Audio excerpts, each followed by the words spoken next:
Yeah, we are taking ecological study, and ecology is what? Ecology is the subject that attempts to study interactive links. What are the interactive links that we should focus on? Interactive links can be demarcated as 3 or 5, and this is what we are learning.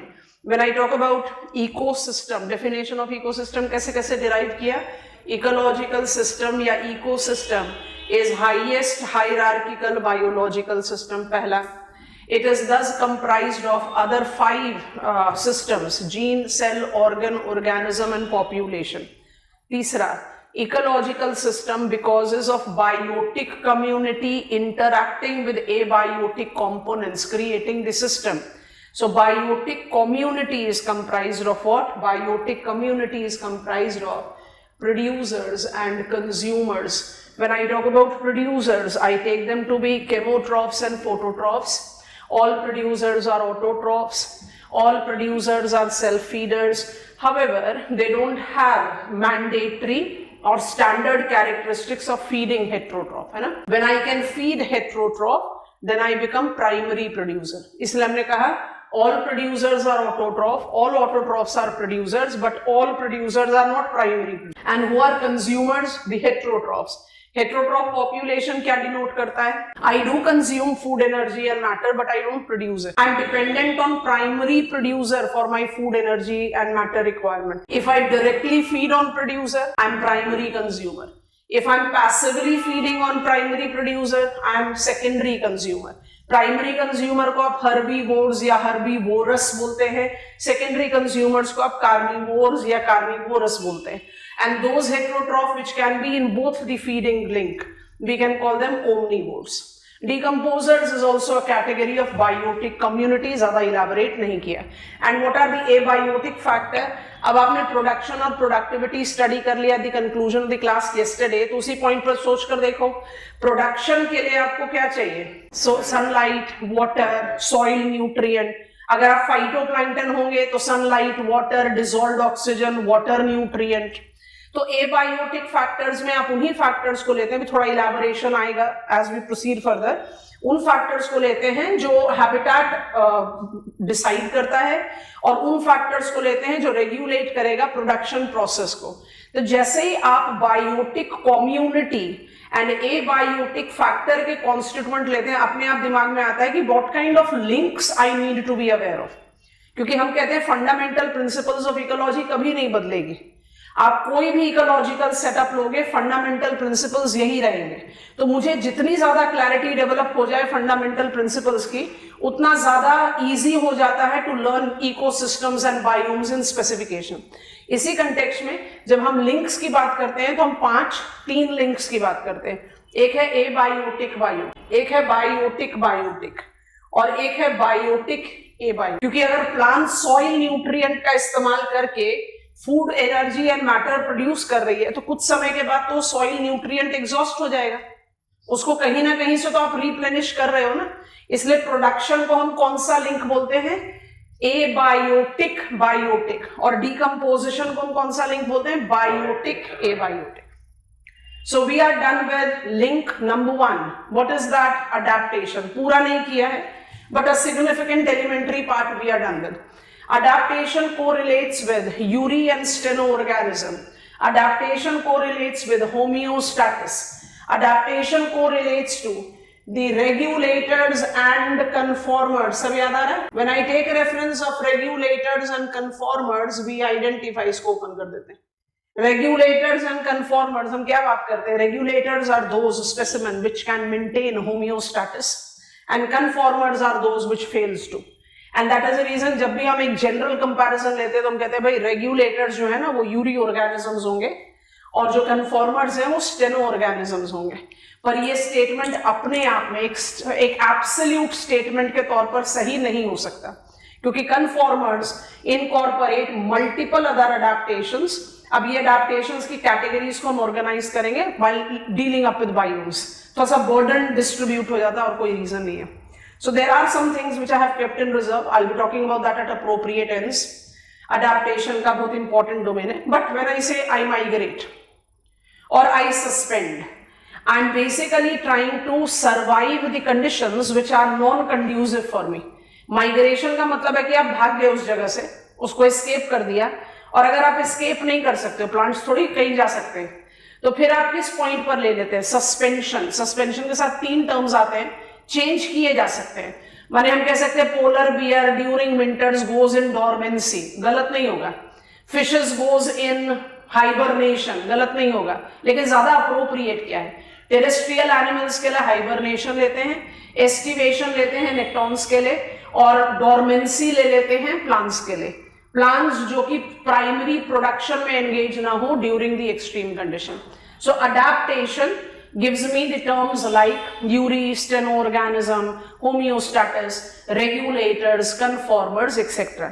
इसके बाद हमने pick up किया abiotic biotic link, that is production. वहीं पर हमने खत्म किया class को। प्रोडक्शन को आप कैसे एसोसिएट करते हो? Production is the process of producing food energy and matter. कौन प्रोड्यूस करता है? केमोट्रॉफ भी करता है, फोटोट्रॉफ भी करता है। केमोट्रॉफ को साइड में छोड़ दिया, उसके बारे में भी ज्यादा डिटेल्स लेना नहीं है। Phototrophs, they will produce wherever they are, but the quantity that they produce varies. Primary determiners of production is sunlight and water. Other determiners are season, cycle and age of the plant. Production relates to productivity, but productivity और production synonymous नहीं है. Productivity is stored amount of food, energy and matter. For us biogeographers, it is dry grams per meter square per year. आप इसको wet grams per day के तौर पर भी calculate कर सकते हो, जैसे इकोलॉजिस्ट करते हैं. When I take reference of productivity, because productivity का वैल्यू प्रोडक्शन के साथ कॉरेस्पॉन्ड करेगा, तो all the factors that determines production will be determining productivity. यहां पर हम कल रुके थे, अब हम आगे बढ़ रहे हैं. तो ये वाला स्लाइड अब इसके बाद नहीं सपोर्ट कर पाएंगे इसको. हमने अडेप्टेशंस ले लिया, हमने प्रोडक्शन ले लिया, अब हम बायोटिक लिंक की तरफ चल रहे हैं, जिसमें मेरे पास फीडिंग और नॉन फीडिंग 2 कैटेगरीज है. नॉन फीडिंग अपने आप में थोड़ा सा बड़ा बल्क है, तो पहले फीडिंग से शुरुआत करते हैं, ठीक है. So we are getting on to step number 2 and we are picking up link number C, biotic feeding.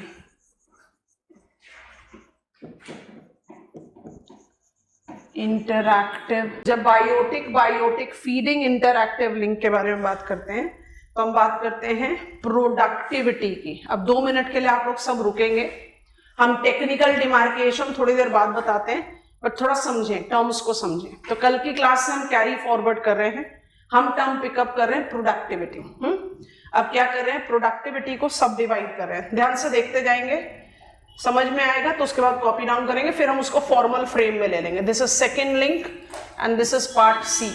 तो हम तीसरा लिंक एक्चुअली पढ़ रहे हैं, ठीक. अब ध्यान से, productivity, primary productivity associated with producers can be categorized as gross primary productivity and net primary productivity. अभी सुनते जाओ, जैसे आप इसके आगे बढ़ते हो. प्रोडक्टिविटी को कैसे डिफाइन किया? Productivity is stored amount of food, energy and matter per unit time. तो प्रोडक्शन से रिलेट तो करेगा, लेकिन सिर्फ प्रोड्यूसर्स के साथ नहीं रिलेट करेगा. प्रोडक्शन हमेशा प्रोड्यूसर के साथ है, बट प्रोडक्टिविटी तो कंज्यूमर के साथ भी हो सकती है. तो हम कंज्यूमर के जो 2 एलिमेंट्री कैटेगरी लिए हैं उन्हीं को पिकअप करते हैं. प्राइमरी प्रोडक्टिविटी से आप आगे बढ़े तो प्राइमरी कंज्यूमर्स पर आप आ गए. Primary productivity relates to producers. Secondary productivity can be related to herbivores, and in next level of feeding, secondary productivity can be associated with carnivores. हम यही 2 लेवल पर ले लेते हैं, हमारा जो पॉइंट समझना है वो क्लियर हो जाएगा. दोनों ही लेवल पर आप इसको क्लासिफाई कर सकते हो as gross secondary productivity, net secondary productivity, and similar है gross secondary productivity and net secondary productivity. मतलब प्रोडक्टिविटी के कितने टाइप्स हो गए? प्राइमरी भी है, सेकेंडरी भी है, और दोनों में कितने टाइप हो गए? Net and gross. दोनों में डिफरेंस क्या है? सोचे ऐसे, when I reuse the term gross primary productivity, I basically correlate to gross primary productivity क्या है? Almost synonymous to total production. It will always be greater than net primary productivity. क्यों? Net primary productivity is gross primary productivity minus respirational loss. अब रेस्पिरेशनल loss को आप layman's term में कैसे visualise करें? हमने आपको बताया young plants are capable of producing more than old, क्योंकि जो यंग प्लांट है उसको अपने आप को ग्रो करने के लिए भी फूड एनर्जी एंड मैटर देना है। इसका मतलब they are producing more and they are self consuming more. जिस चीज को आप कंज्यूम कर जाओगे वो तो यूटिलाइज हो गई, वो तो वेस्ट हो गया। उस वेस्टेज को, जो food energy and matter use कर लिया आपने, उसको आप रेस्पिरेशनल लॉस बोल रहे हैं। आई होप इट इज कंफर्टेबल। जैसे ही आपका प्लांट, मान लीजिए हम ये फोटोट्रॉफ को इमेजिन करें, ग्रास को खाया गोट ने, goat is herbivorous, primary consumer, उसका अपना प्रोडक्शन नहीं है, तो उसके पास जो फूड एनर्जी एंड मैटर आई उसको आप कह रहे हैं gross secondary productivity. Gross secondary productivity will be similar to net primary productivity. जो ग्रास में स्टोर्ड होगा आफ्टर रेस्पिरेशनल लॉस वही जाएगा प्राइमरी कंज्यूमर के पास। प्राइमरी कंज्यूमर ने ग्रॉस सेकेंडरी प्रोडक्टिविटी फीड करने पर कंज्यूमिंग प्राइमरी प्रोड्यूसर अटेन किया, फिर ये greater than net secondary productivity होगा। क्यों? Because it is again gross secondary productivity minus respirational loss.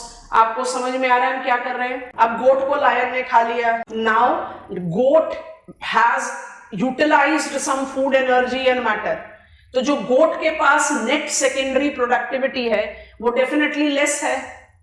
जो उसके पास स्टोर्ड है वही तो सेकेंडरी कंज्यूमर रिसीव करेगा। सोचकर देखो, FAO कहता है, फूड एंड एग्रीकल्चर ऑर्गेनाइजेशन कहता है कि क्लाइमेट चेंज को मिटिगेट करने का, गलतियां रिपीट नहीं करने का एक बहुत अच्छा तरीका क्या हो सकता है? आपने देखा होगा कॉन्फ्रेंसेस ऑफ पार्टीज में डिफरेंट एनवायरमेंटल क्लब्स जो होते हैं इसको बहुत एडवोकेट करते हैं, let us switch over to vegetarian culture. क्योंकि जितने आप ट्रोफिक लेवल्स बीच में ऐड करते जाओगे आप उतना रेस्पिरेशनल लॉस बढ़ाते जाओगे, और रेस्पिरेशनल लॉस बढ़ता गया तो फीडिंग कैपेसिटी कम होती जाएगी, क्योंकि आप हर लेवल पर यूज कर रहे हो ना।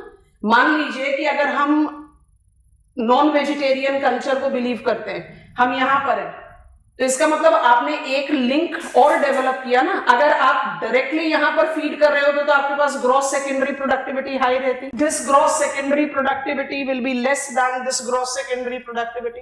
यहां पर भी रेस्पिरेशनल लॉस होगा। आपको बात समझ में आ रही है? इसका मतलब क्या? As in how I continue on with the feeding links. Grass को गोट ने खाया, गोट को लायन ने खाया। As in how I continue with feeding links, increasing respirational loss tends to decrease feeding capacity. इसको 10% लॉ बोलते हैं। और ये 10% लॉ क्या है पहले ऐसे देखो, उसके बाद कॉपी करना। नोटिस करो, 1942 में प्रपोज किया, स्कॉलर का नाम है लिनमैन। वो कहते हैं 10% लॉ। हमने जो आपको प्राइमरी एंड सेकेंडरी प्रोडक्टिविटी दिया उसको विजुअलाइज करो। प्राइमरी प्रोड्यूसर ने 10,000 kilo calorie food energy and matter produce किया। वो कितना? रेस्पिरेशनल लॉस। उसको कंज्यूम करने पर रैबिट के पास कितना गया? सिर्फ 1000 kilo calorie. Her level of feeding में कितना लॉस हो रहा है? 90%। सिर्फ 10% जा रहा है नेक्स्ट ट्रोफिक लेवल पर। I hope you are understanding. Rabbit को कंज्यूम किया स्नेक ने, नोटिस। स्नेक को कंज्यूम किया ईगल ने, notice. I hope you are understanding. So what exactly is the energy flow in trophic level? Trophic level की भी definition बता रहे हैं। इट इज, यहीं से डिराइव आउट करते हैं। ये है थोड़ा फॉर्मल सा, और जो हमने आपको बताया वो थोड़ा सा इनफॉर्मल है, बट दोनों रिक्वायर्ड है। तो फीडिंग लिंक में कौन सी एक चीज हमारे रेडार पर आ गई? Productivity can B gross and net, can be primary and secondary, पहली चीज आ गई। और दूसरी चीज क्या आ गई? Lindeman 10% law. वो क्या बताता है कि जैसे जैसे आप फीडिंग लिंक में ऑर्गेनिजम्स को अरेंज करते हैं, you will be utilizing respirational loss 90% होगा हर लेवल पर, सिर्फ 10% पास ऑन होगा। तो अगर यहीं पर ह्यूमंस को डाल दें तो आप ज्यादा पॉपुलेशन ऑफ ह्यूमन को फीड कर पाओगे ना। आपने यहां से यहां डाल दिया ह्यूमन को कि रैपिड्स को हम कंज्यूम करेंगे, तो आपको बहुत मेजर रेस्पिरेशनल लॉस से सफर कर रहे हैं। I hope you have understood it on feeding interactive link part number 1, Lindman's 10% law. I hope you have understood what exactly it stands synonymous to. Primary productivity and secondary productivity with respirational loss. खरगोश बनाने की जरूरत नहीं है, नाम लिख सकते हो, जल्दी से इसको कॉपी डाउन करो। Heat loss can also be written respirational loss. और ये जो इक्वेशन है इसको आप लिंडमैन्स 10% लॉ बोलते हैं। What is rabbit denoting here? Primary consumer. What is snake denoting here? Secondary consumer. What is eagle denoting here? Tertiary consumer. आप इस तरह से रैंक बढ़ाते जा सकते हैं। I hope it is comfortable. Energy flow, Lindman's 10% law clear हो गया, रेस्पिरेशनल लॉस क्लियर हो गया। इसके बाद आप फटाफट से कॉपी डाउन कर लीजिए जो हमने आपको इजी वर्जन बना कर दिया। Give me go ahead once you have copy down this. Feeding और ecological capacity decreases due to increase in respirational loss. I hope you have understood the logic of energy flow. दोनों तरीके से आपको समझा दिया, सारे टर्म्स आपके radar पर हैं। कैसे लिखोगे वो तो डिपेंड करेगा भी कोई क्वेश्चन कौन सा आंसर कर रहे हो, but you should be aware of it and I think आप समझ गए यहाँ तक। ये क्लियर हो गया। अभी भी हम फीडिंग लिंक पर हैं। फीडिंग लिंक पर हमने अपने डायग्राम में टर्म कॉपी किया ट्रोफिक लेवल, अभी हमें उसको समझना है। I am waiting for your go. Step 1 Lindman 10% law. Step 2 primary and secondary productivity with the distinction of gross and net. Relate कर रहा है एक दूसरे से बट अलग अलग तरीके से समझना चाहिए। आगे बढ़ जाएं। अब बहुत ध्यान से सुनना, हम यही पढ़ रहे हैं अभी, फीडिंग लिंक ही पढ़ रहे हैं। So I just add it here and when I talk about feeding link we correlate it with ecological और फूड पिरामिड। अब यहीं पर हम एक बॉक्स आइटम बनाएंगे, पर पहले इसको समझ ले, क्योंकि आपने अपने फर्स्ट डायग्राम जो कॉपी किया वहां पर नोटिस करा टर्म ट्रोफिक लेवल, है ना। So feeding link incorporate, let me write trophic level also. Feeding link incorporate organising, I write it here. Feeding interactive link incorporate organization of specimen in relation to similarity of their feeding mode. This organization is called trophic levels. Trophic levels is what gives me ecological और food pyramid. अब शुरुआत करने के लिए हमारा food pyramid पिरामिडिकली होगा, बाकी चीजें थोड़ी देर बाद बात करते हैं। This is my food pyramid. Her food pyramid में मल्टीपल ट्रोफिक लेवल्स होंगे। मल्टीपल ट्रोफिक लेवल का क्या मतलब है? मल्टीपल लेवल्स में आप फीडिंग लिंक्स के ऑर्गेनिजम्स को अरेंज करेंगे। इस ट्रोफिक लेवल का जो हार्ड एंड फास्ट रूल है वो क्या होगा? इस ट्रोफिक लेवल का जो हार्ड एंड फास्ट रूल है वो होगा that trophic level 1 will always be occupied by phototrophs.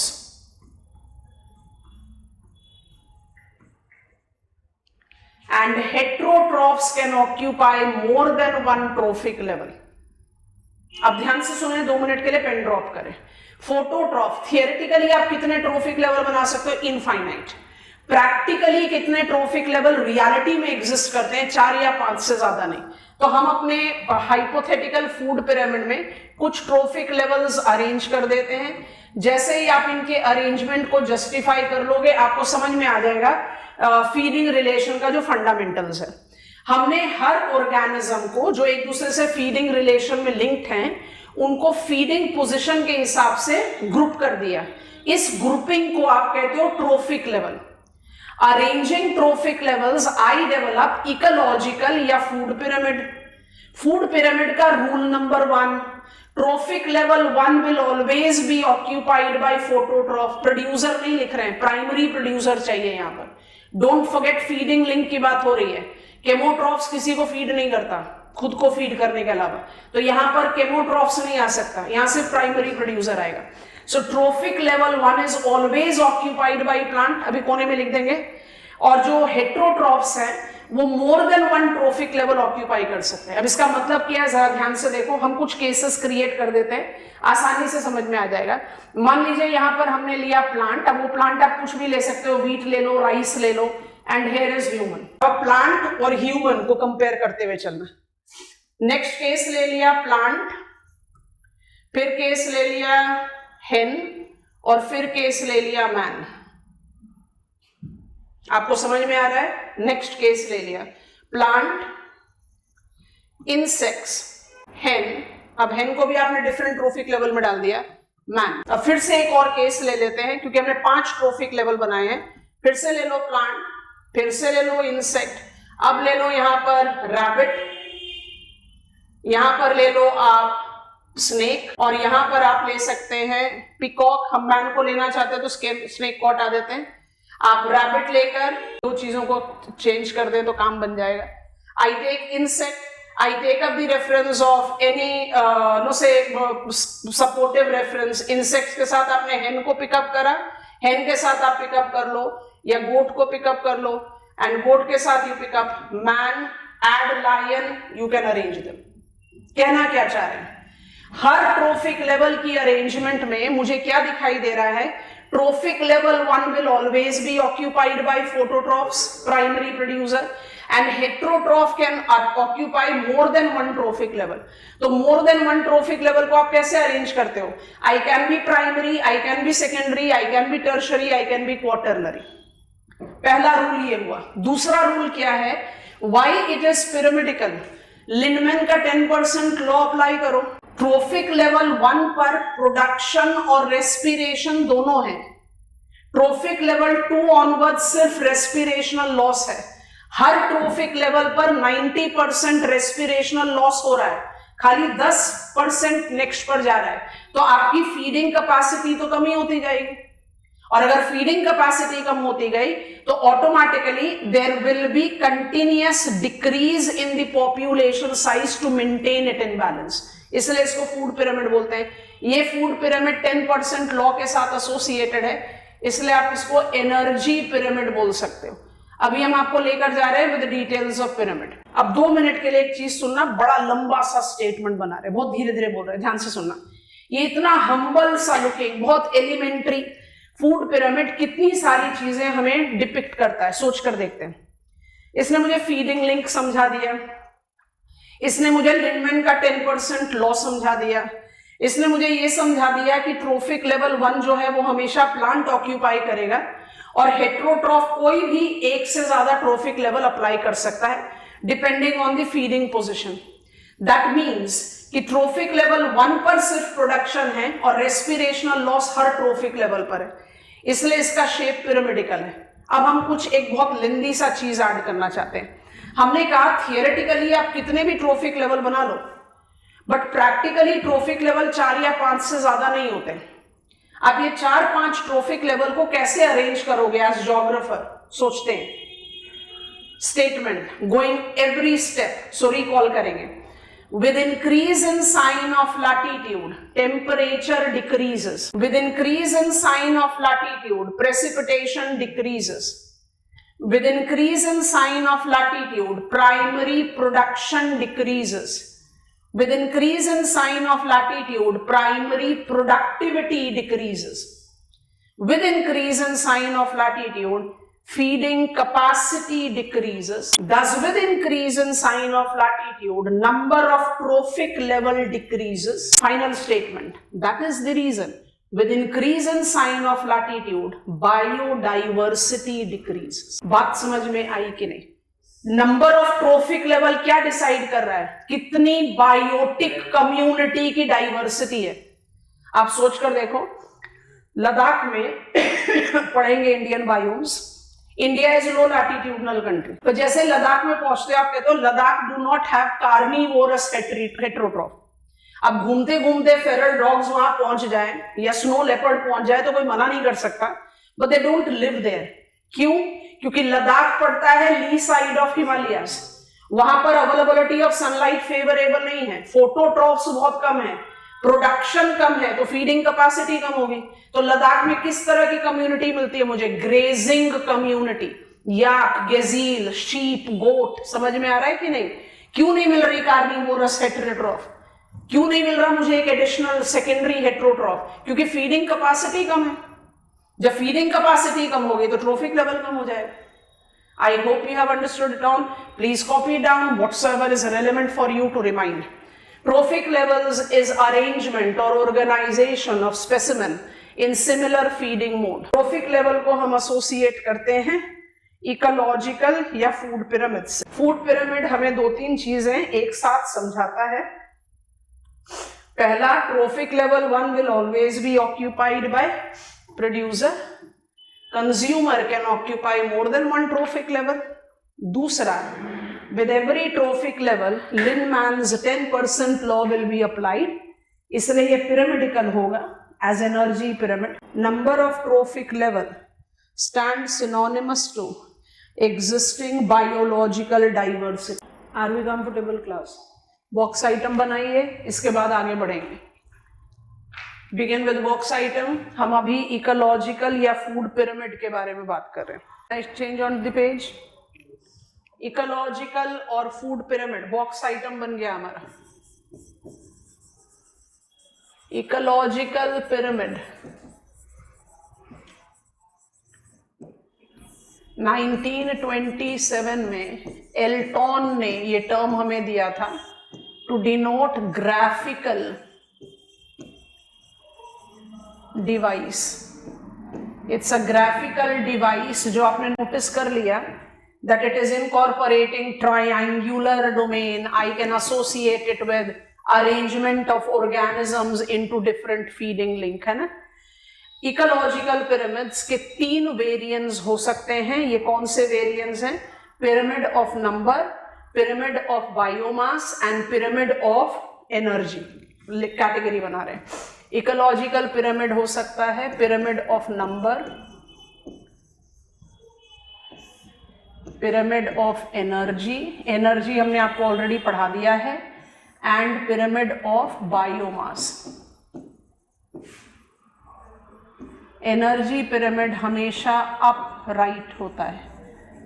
इसका मतलब ये हमेशा ऐसा होगा, जबकि पिरामिड ऑफ नंबर और पिरामिड ऑफ बायोमास दोनों हो सकते हैं. क्या होता है दोनों का मतलब? इसके बाद हम फटाफट से डायग्राम ओपन करेंगे और आप देखते जाना और समझ के कॉपी करते जाना. अपराइट भी हो सकता है, इनवर्टेड भी हो सकता है. तो अपराइट का तो मतलब ये हो गया ना, और इन्वर्टेड का मतलब ये हो गया उल्टा. सिमिलरली बायोमास का भी दोनों तरीके का हो सकता है, अपराइट भी हो सकता है और इन्वर्टेड भी हो सकता है. यू नेवर नो, आपसे क्वेश्चन ही पूछ ले इकोलॉजिकल पिरामिड पर.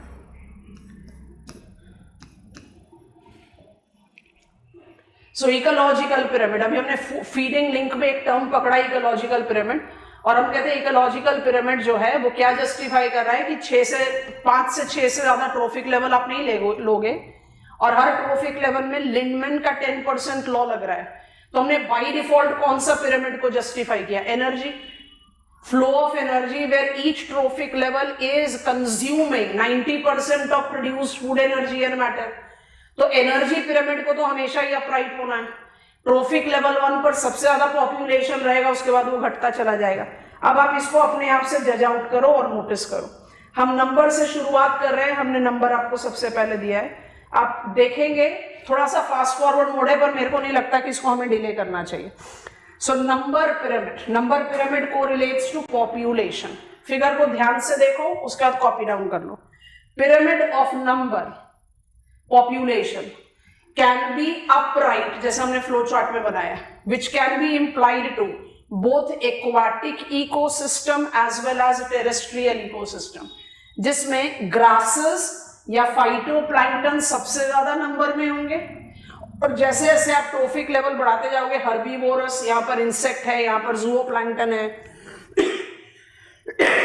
कार्निवोरस या लिजर्ड्स हैं, यहाँ स्मॉल फिशेस हैं, टॉप कार्निवोरस यहाँ पर हॉक्स है या लार्ज फिशेस है, नंबर घटता जाएगा.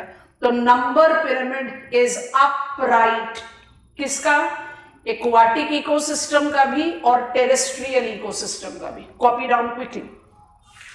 Upright example: producer, herbivorous, carnivorous, top carnivorous. आप एग्जाम्पल्स भी लिखना चाहते हो तो लिख लो, अदरवाइज हमें बायोम्स ऑफ वर्ल्ड पढ़ना है. हमारे पास और भी प्लेंटीफुल एग्जाम्पल्स आते जाएंगे जैसे जैसे हम आगे बढ़े. बॉक्स आइटम है ये. आप पिरामिड्स को थोड़ा एनलार्ज कर रहे हैं. पॉन्ड इकोसिस्टम ना लिखकर आप एक्वाटिक लिख लो, क्रॉपलैंड या ग्रासलैंड लिखने को जाए टेरेस्ट्रियल लिख लो. अभी हम डिटेल्स में जाएंगे when will get on to the biomes of the world.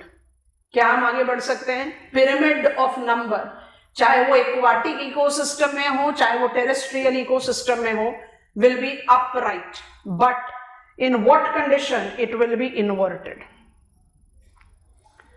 Parasitic food chain, pyramid of number of parasites will be inverted. क्यों? क्योंकि जो हाइपर पैरासाइट है जैसे फ्लीज या माइक्रोब्स, ये हमेशा ज्यादा इन नंबर होंगे compared to producers as trees. बात समझ में आई कि नहीं?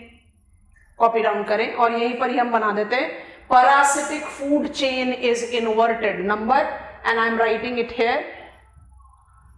Parasitism incorporate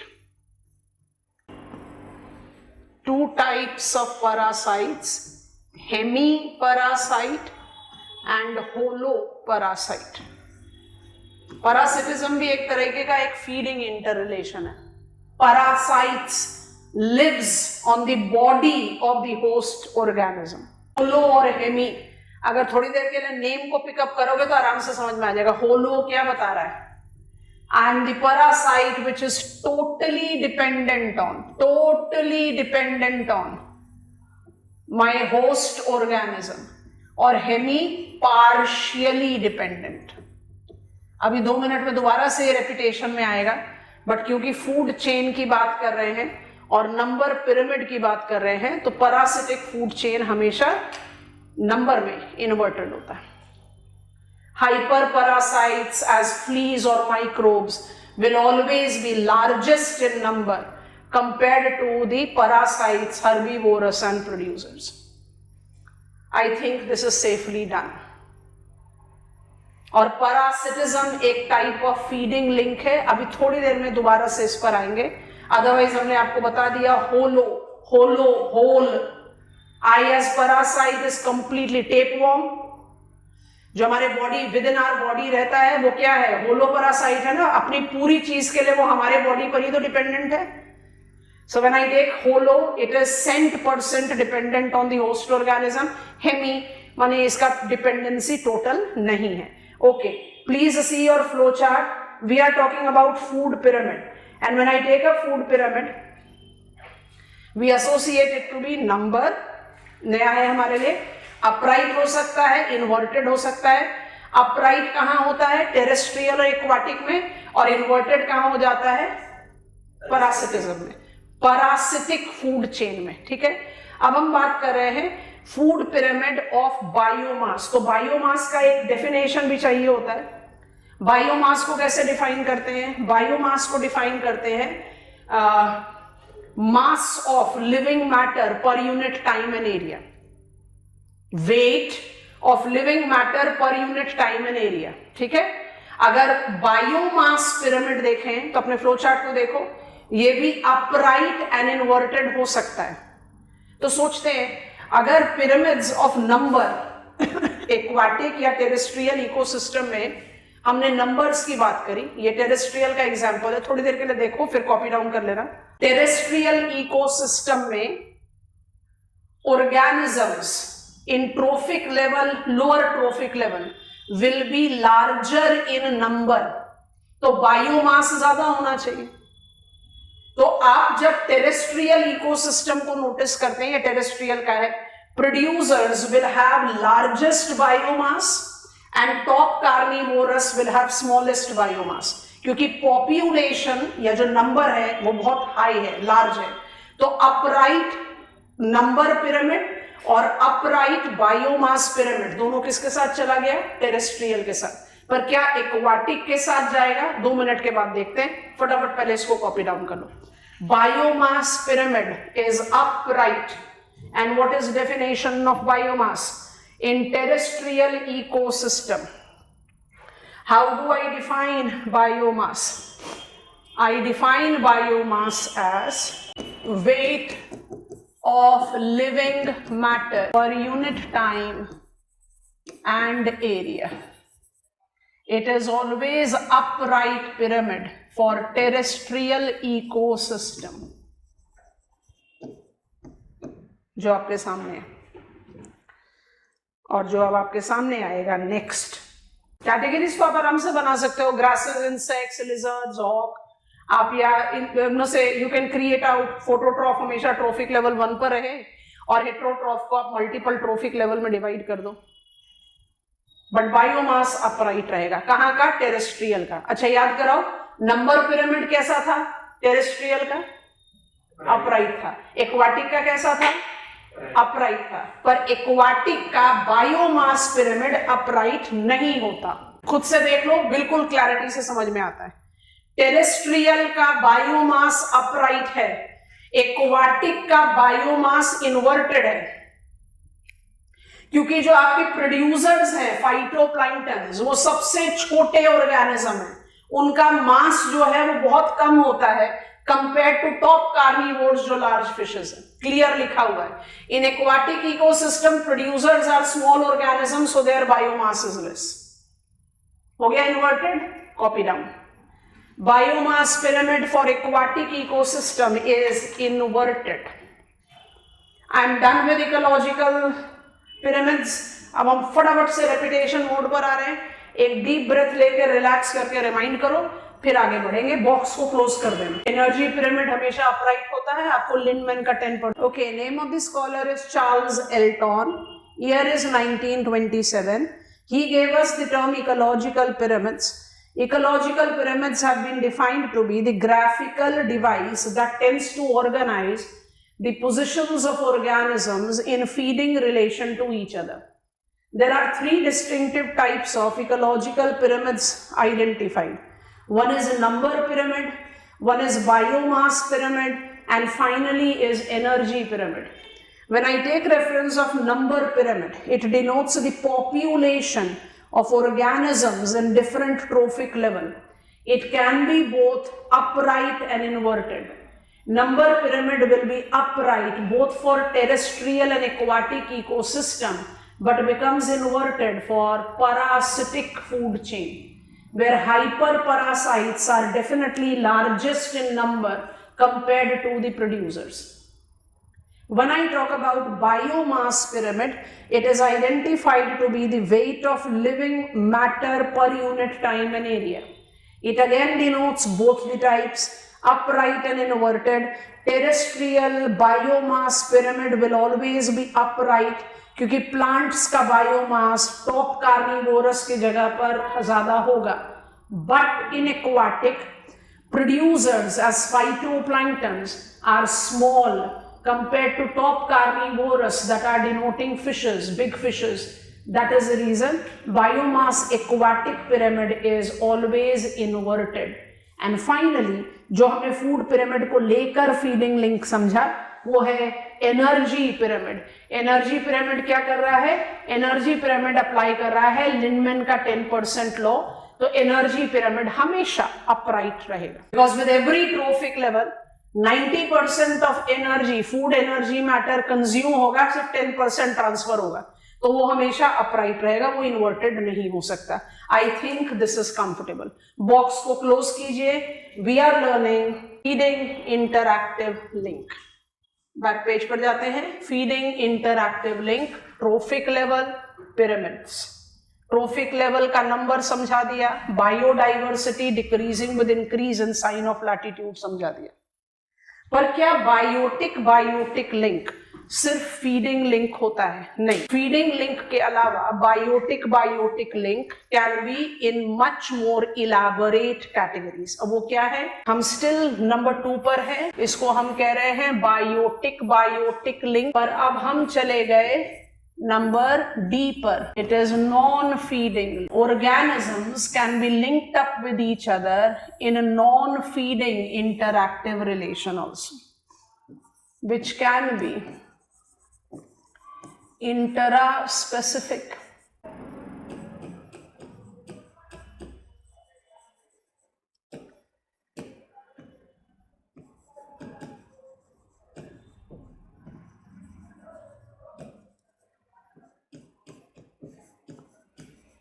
कमेंसलिज्म हमने दोबारा लिखा है क्योंकि कई बार आपको क्वेश्चन स्पेसिफिकेशन में मिल जाता है। हमसे अमेंसलिज्म में शॉर्ट लेंथ क्वेश्चन पूछा हुआ है प्रीवियस ईयर क्वेश्चन पेपर में, तो कंटेंट बिल्डिंग में थोड़ा सा मदद करता है। डेट्रीमेंटल इज कंपटीशन, क्योंकि हमने intra and inter specific bold category बनाया है, इसलिए यहां पर दोबारा से बना देते हैं, विच can B both intra and inter specific. इसको आप बेनिफिशियल बोल सकते हैं, इसको आप इंटरफेरेंस बोल सकते हैं, because these terms are apply. Neutral को न्यूट्रलिज्म के साथ ही रहना। पेन ड्रॉप कर लेंगे लिखने के बाद। अब फटाफट ध्यान से समझो, फिर अप्लाई करेंगे। When I take reference of biotic link, माने we the organisms which makes a biotic community are living together, sharing resources, तभी हम community हैं, क्योंकि हमारे बीच में इंटरएक्टिव रिलेशन है। तो हमारे बीच में जो इंटरएक्टिव रिलेशन है, कोई जरूरी नहीं है कि फीडिंग पर हो, कि आप और हम एक दूसरे से सिर्फ इसलिए रिलेटेड है कि हम फीडिंग रिक्वायरमेंट के लिए आप पर डिपेंडेंट है। No necessity. सो फीडिंग एक तरीके का बायोटिक लिंक होता है एंड नॉन फीडिंग दूसरा होता है। नॉन फीडिंग में जब आप इंट्रा स्पेसिफिक की बात करते हो, column number 1, it is among the same specimen, मतलब it is the interaction among the population, goat with goat, lion with lion, tiger with tiger. तो लार्जली ये जो non feeding intra specific biotic link होगा, क्या होगा? Breeding. We as organisms are capable of reproducing our own kind. So are we not interacting with our specimen to breed? तो ये feeding link थोड़े ना हुआ। तो breeding हो या territoriality हो या protection हो, वो सारे किस तरह के बायोटिक link है?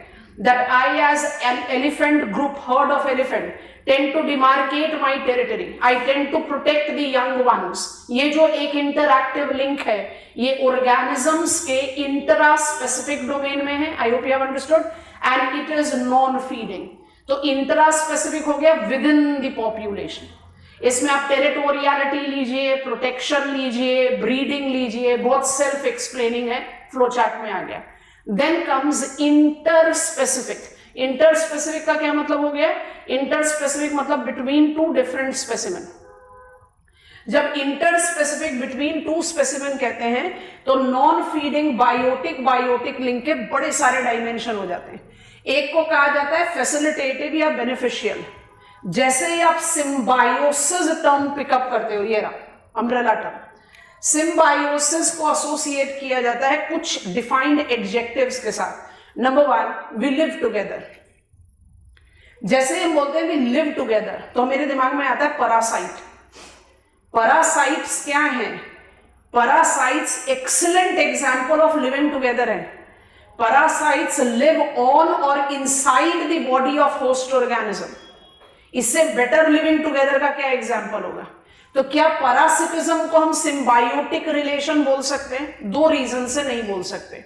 Reason 1, symbiotic relation non feeding है, पैरासिटिज्म फीडिंग है, और सिम्बायोटिक रिलेशन वो रिलेशन है जिसमें फैसिलिटेशन है, बेनिफिट्स है, किसी भी स्पेसिमेन को नेगेटिव आउटकम नहीं झेलना पड़ता, कोई भी इंटरैक्टिव स्पेसिमेन नेगेटिव इन्फ्लुएंस नहीं लेगा। पैरासिटिज्म में फीडिंग लिंक का वो डायमेंशन है जहां होस्ट ऑर्गेनिज्म अपना बॉडी फ्लूइड लूज करता है, शायद मरता नहीं है।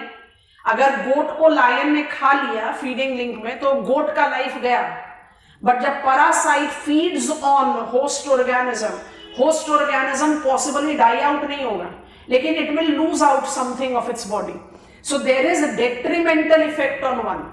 तो पैरासिटिज्म क्योंकि फीडिंग है, एक को गेन होगा एक को लॉस होगा, और सिम्बायोसिस नॉन फीडिंग है तो एक दूसरे के सिनोनिमस नहीं हो सकते। सिम्बायोटिक रिलेशन कौन सा रिलेशन है? Non feeding. इस रिलेशन का क्रक्स क्या है? कोई भी इंटरैक्टिव स्पेसिमेन लॉस बियर नहीं करेगा, इसलिए इसको बेनिफिशियल या फैसिलिटेटिव बोलते हैं।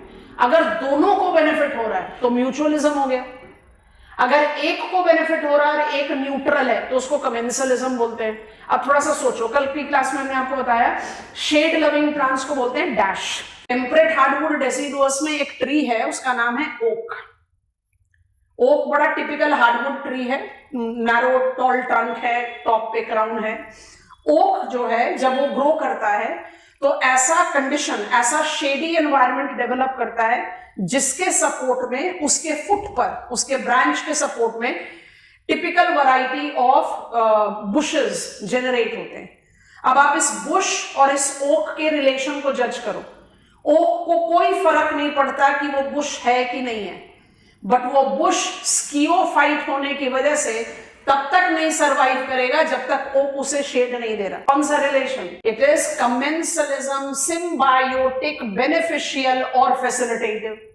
एक न्यूट्रल है पर एक को बहुत ज्यादा फर्क पड़ रहा है। वेल बहुत अच्छा example of nekton, big size. Fishing industry में वेल को कहते हैं store house of resource. Whale के बैक में एक बड़ा typical type of insect survive करता है, उसका नाम है बर्नैकल।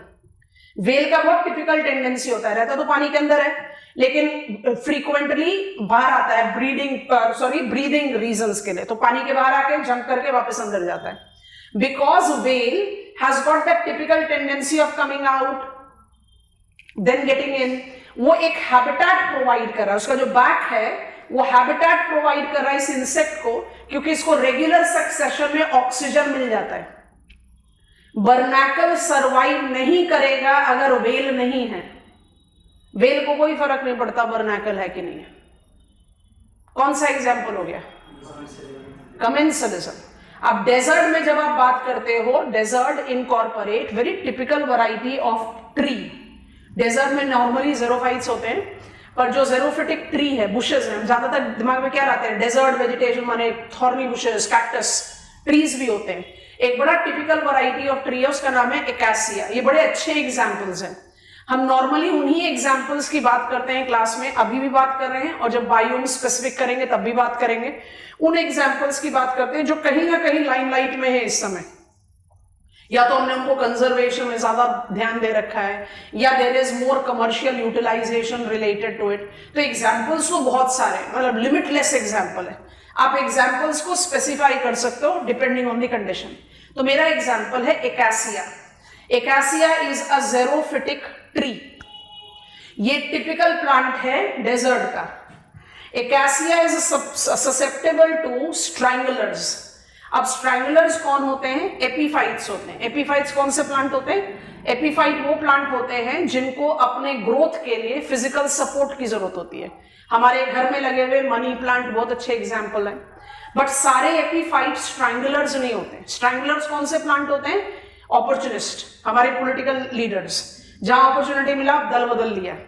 तो जब तक आप वीक हैं और ग्रो कर रहे हैं तब तक तो आप सपोर्ट ले रहे हो प्लांट का। जब आप ग्रो करके सफिशिएंटली स्ट्रांग हो गए तो आपने होस्ट प्लांट को रिप्लेस कर दिया, उसकी जगह ले ली, उसको आपने स्ट्रैंगल करके खत्म कर दिया। So some epiphytes are स्ट्रैंगलर्स।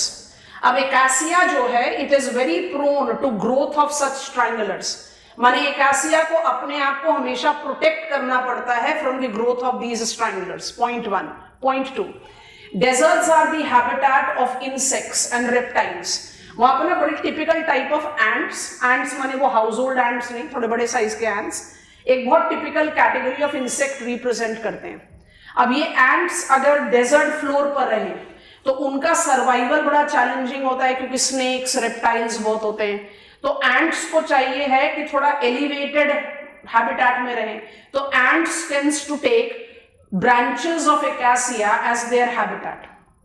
और ये एंट अपने लिविंग एरिया में किसी भी प्रेडेटर को आने से रोकने के लिए एक गमी सब्सटेंस सिक्रीट करते हैं, जिससे कोई भी प्रेडेटर इन पर अटैक नहीं कर पाता इनके हैबिटेट में। माने स्नेक क्लाइंब अप करके इनको नहीं खा पाएगा अंटिल अनलेस वो नीचे ग्राउंड पर है। तो एंट को हैबिटेट दिया एकासिया के ब्रांच ने, और एंट्स जो वो गमी सब्सटेंस सिक्रीट करते हैं वो एपीफाइट्स के ग्रोथ को रोकता है। एकासिया सरवाइव कर रहा है एंट की वजह से, और एंट सरवाइव कर रहे हैं एकासिया की वजह से।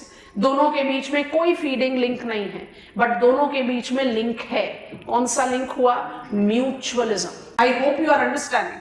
सो इस तरह के प्लेंटीफुल एग्जांपल्स हैं। तो सिम्बायोटिक रिलेशन या सिम्बायोसिस वो biotic non feeding inter specific link है जो फैसिलिटेटिव है, जो बेनिफिशियल है। मतलब दो ऑर्गेनिज्म साथ रहते हुए या तो एक दूसरे को बेनिफिट करें, म्यूचुअलिज्म, या एक को बेनिफिट हो और दूसरा न्यूट्रल रहे, कमेंसलिज्म। लॉस किसी को नहीं होगा। और क्योंकि कमेंसलिज्म में एक न्यूट्रल रहता है, इसलिए अगर आपसे एग्जामिनर ने न्यूट्रलिज्म पूछ लिया तो आप कमेंसलिज्म को अपनी इंटेलिजेंस से यहां डाल सकते हो। कमेंसलिज्म में एक न्यूट्रल है ना भाई। न्यूट्रलिज्म का क्या मतलब हुआ? न्यूट्रलिज्म फिर लिंक ही कैसे हो गया?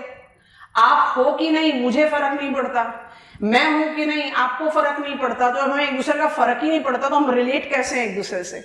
यही वाला क्रक्स है जो सीबीडी ने मेन स्ट्रीम किया बायोडाइवर्सिटी को, कि हम कहते हैं भाई हम तो बड़े टिपिकल अर्बन ड्वेलर्स है, हमें क्या फर्क पड़ता है कि ये इंसेक्ट, ये रेप्टाइल, ये एम्फीबियन, ये टाइगर, ये एलिफेंट एक्सटिंक्ट हो रहा है, होने दो, हमारा तो दूर दूर तक कोई रिलेशन नहीं है इनसे। दिखता नहीं है पर है, क्योंकि हम सब क्या हैं? Part and parcel of a system, और हम सब का कुछ ना कुछ रोल है सिस्टम में। वो दूर से ना दिखे, लेकिन कोई भी एक स्पेसिमेन एक्सटिंक्ट हो तो कंप्लीट सिस्टम पर जर्क लगता है, और कंप्लीट सिस्टम कई बार उस जर्क को बर्दाश्त नहीं भी कर पाती। So neutralism is that kind of relation which on the face value says we are not directly related, but we are creating the conditions that facilitates each other's survival.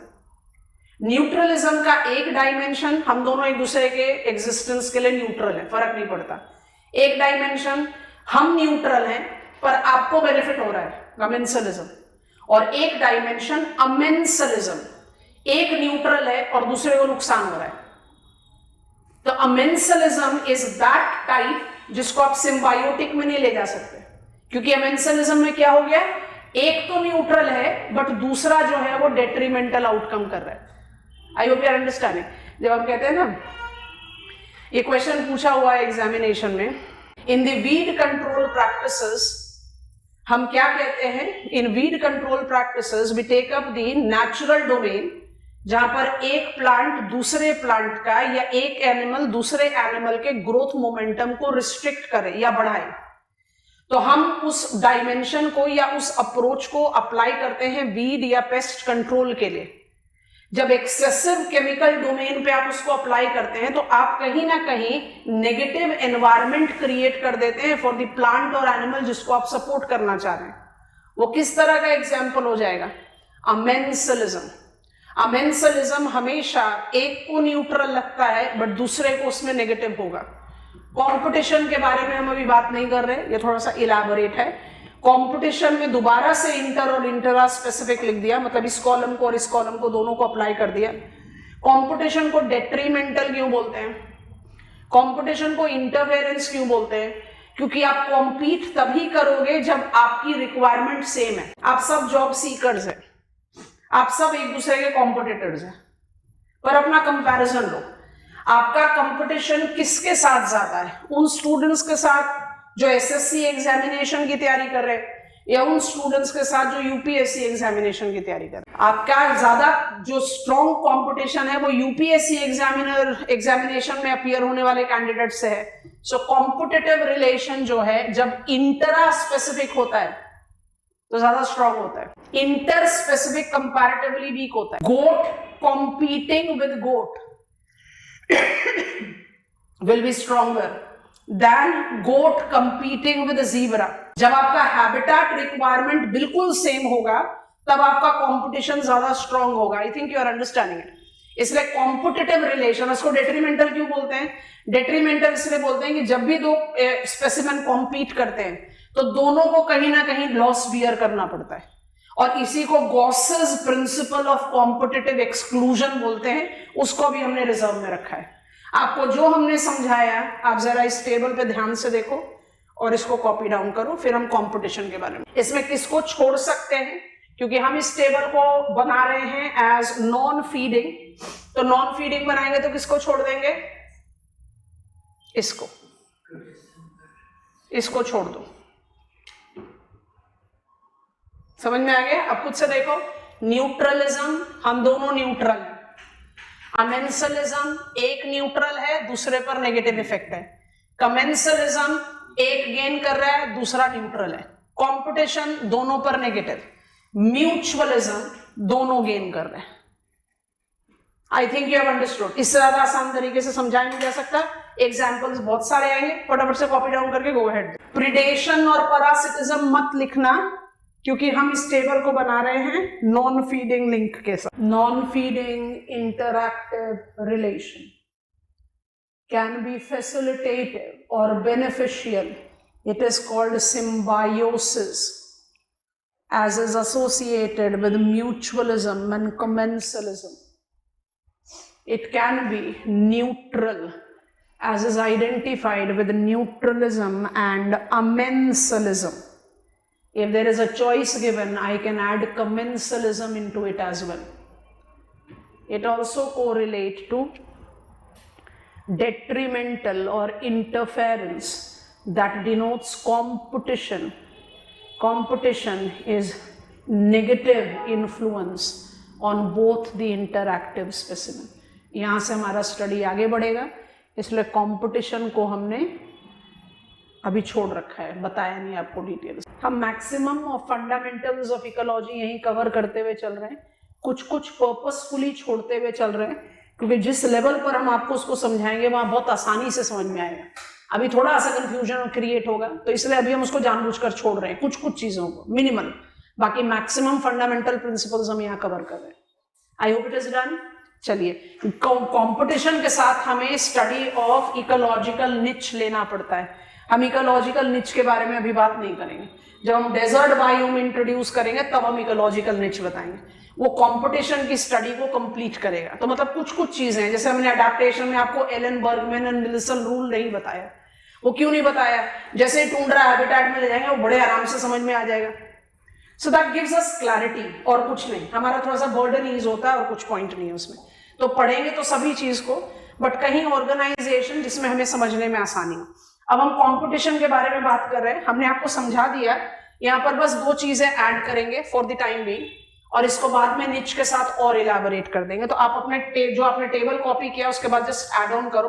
Competition is detrimental interference where both interactive specimen suffers loss, and this loss was studied by Gause. Gause के इस approach को principle of competitive exclusion बोलते हैं।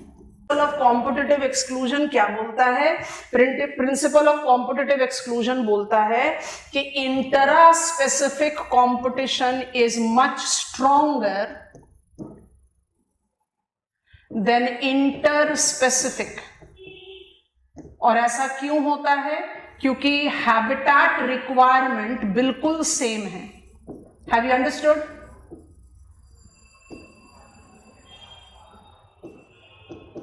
Is mirror.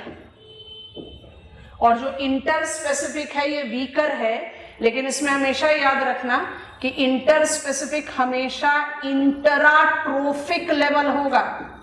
Come on give me, what does that mean?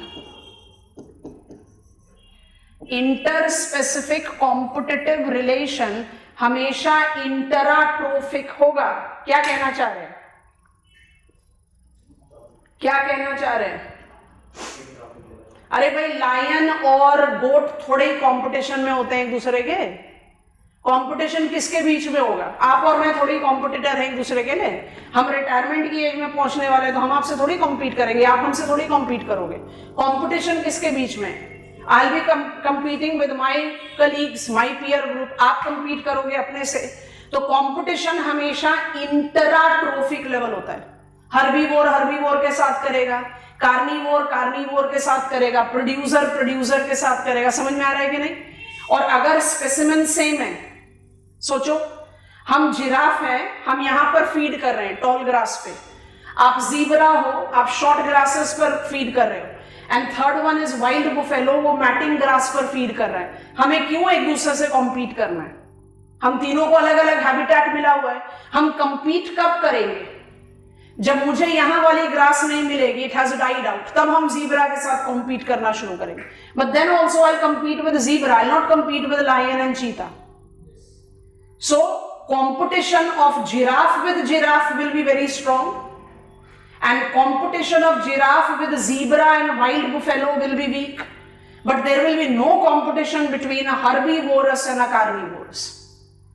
I think समझ में आ गया, क्योंकि बार बार बोलते हैं ना इंटर स्पेसिफिक, इंटरा स्पेसिफिक, तो थोड़ा सा कंफ्यूजन लगता है। अब Gauss's principle of competitive exclusion को डीकोड कर रहे हैं, जरा ध्यान से सुनना।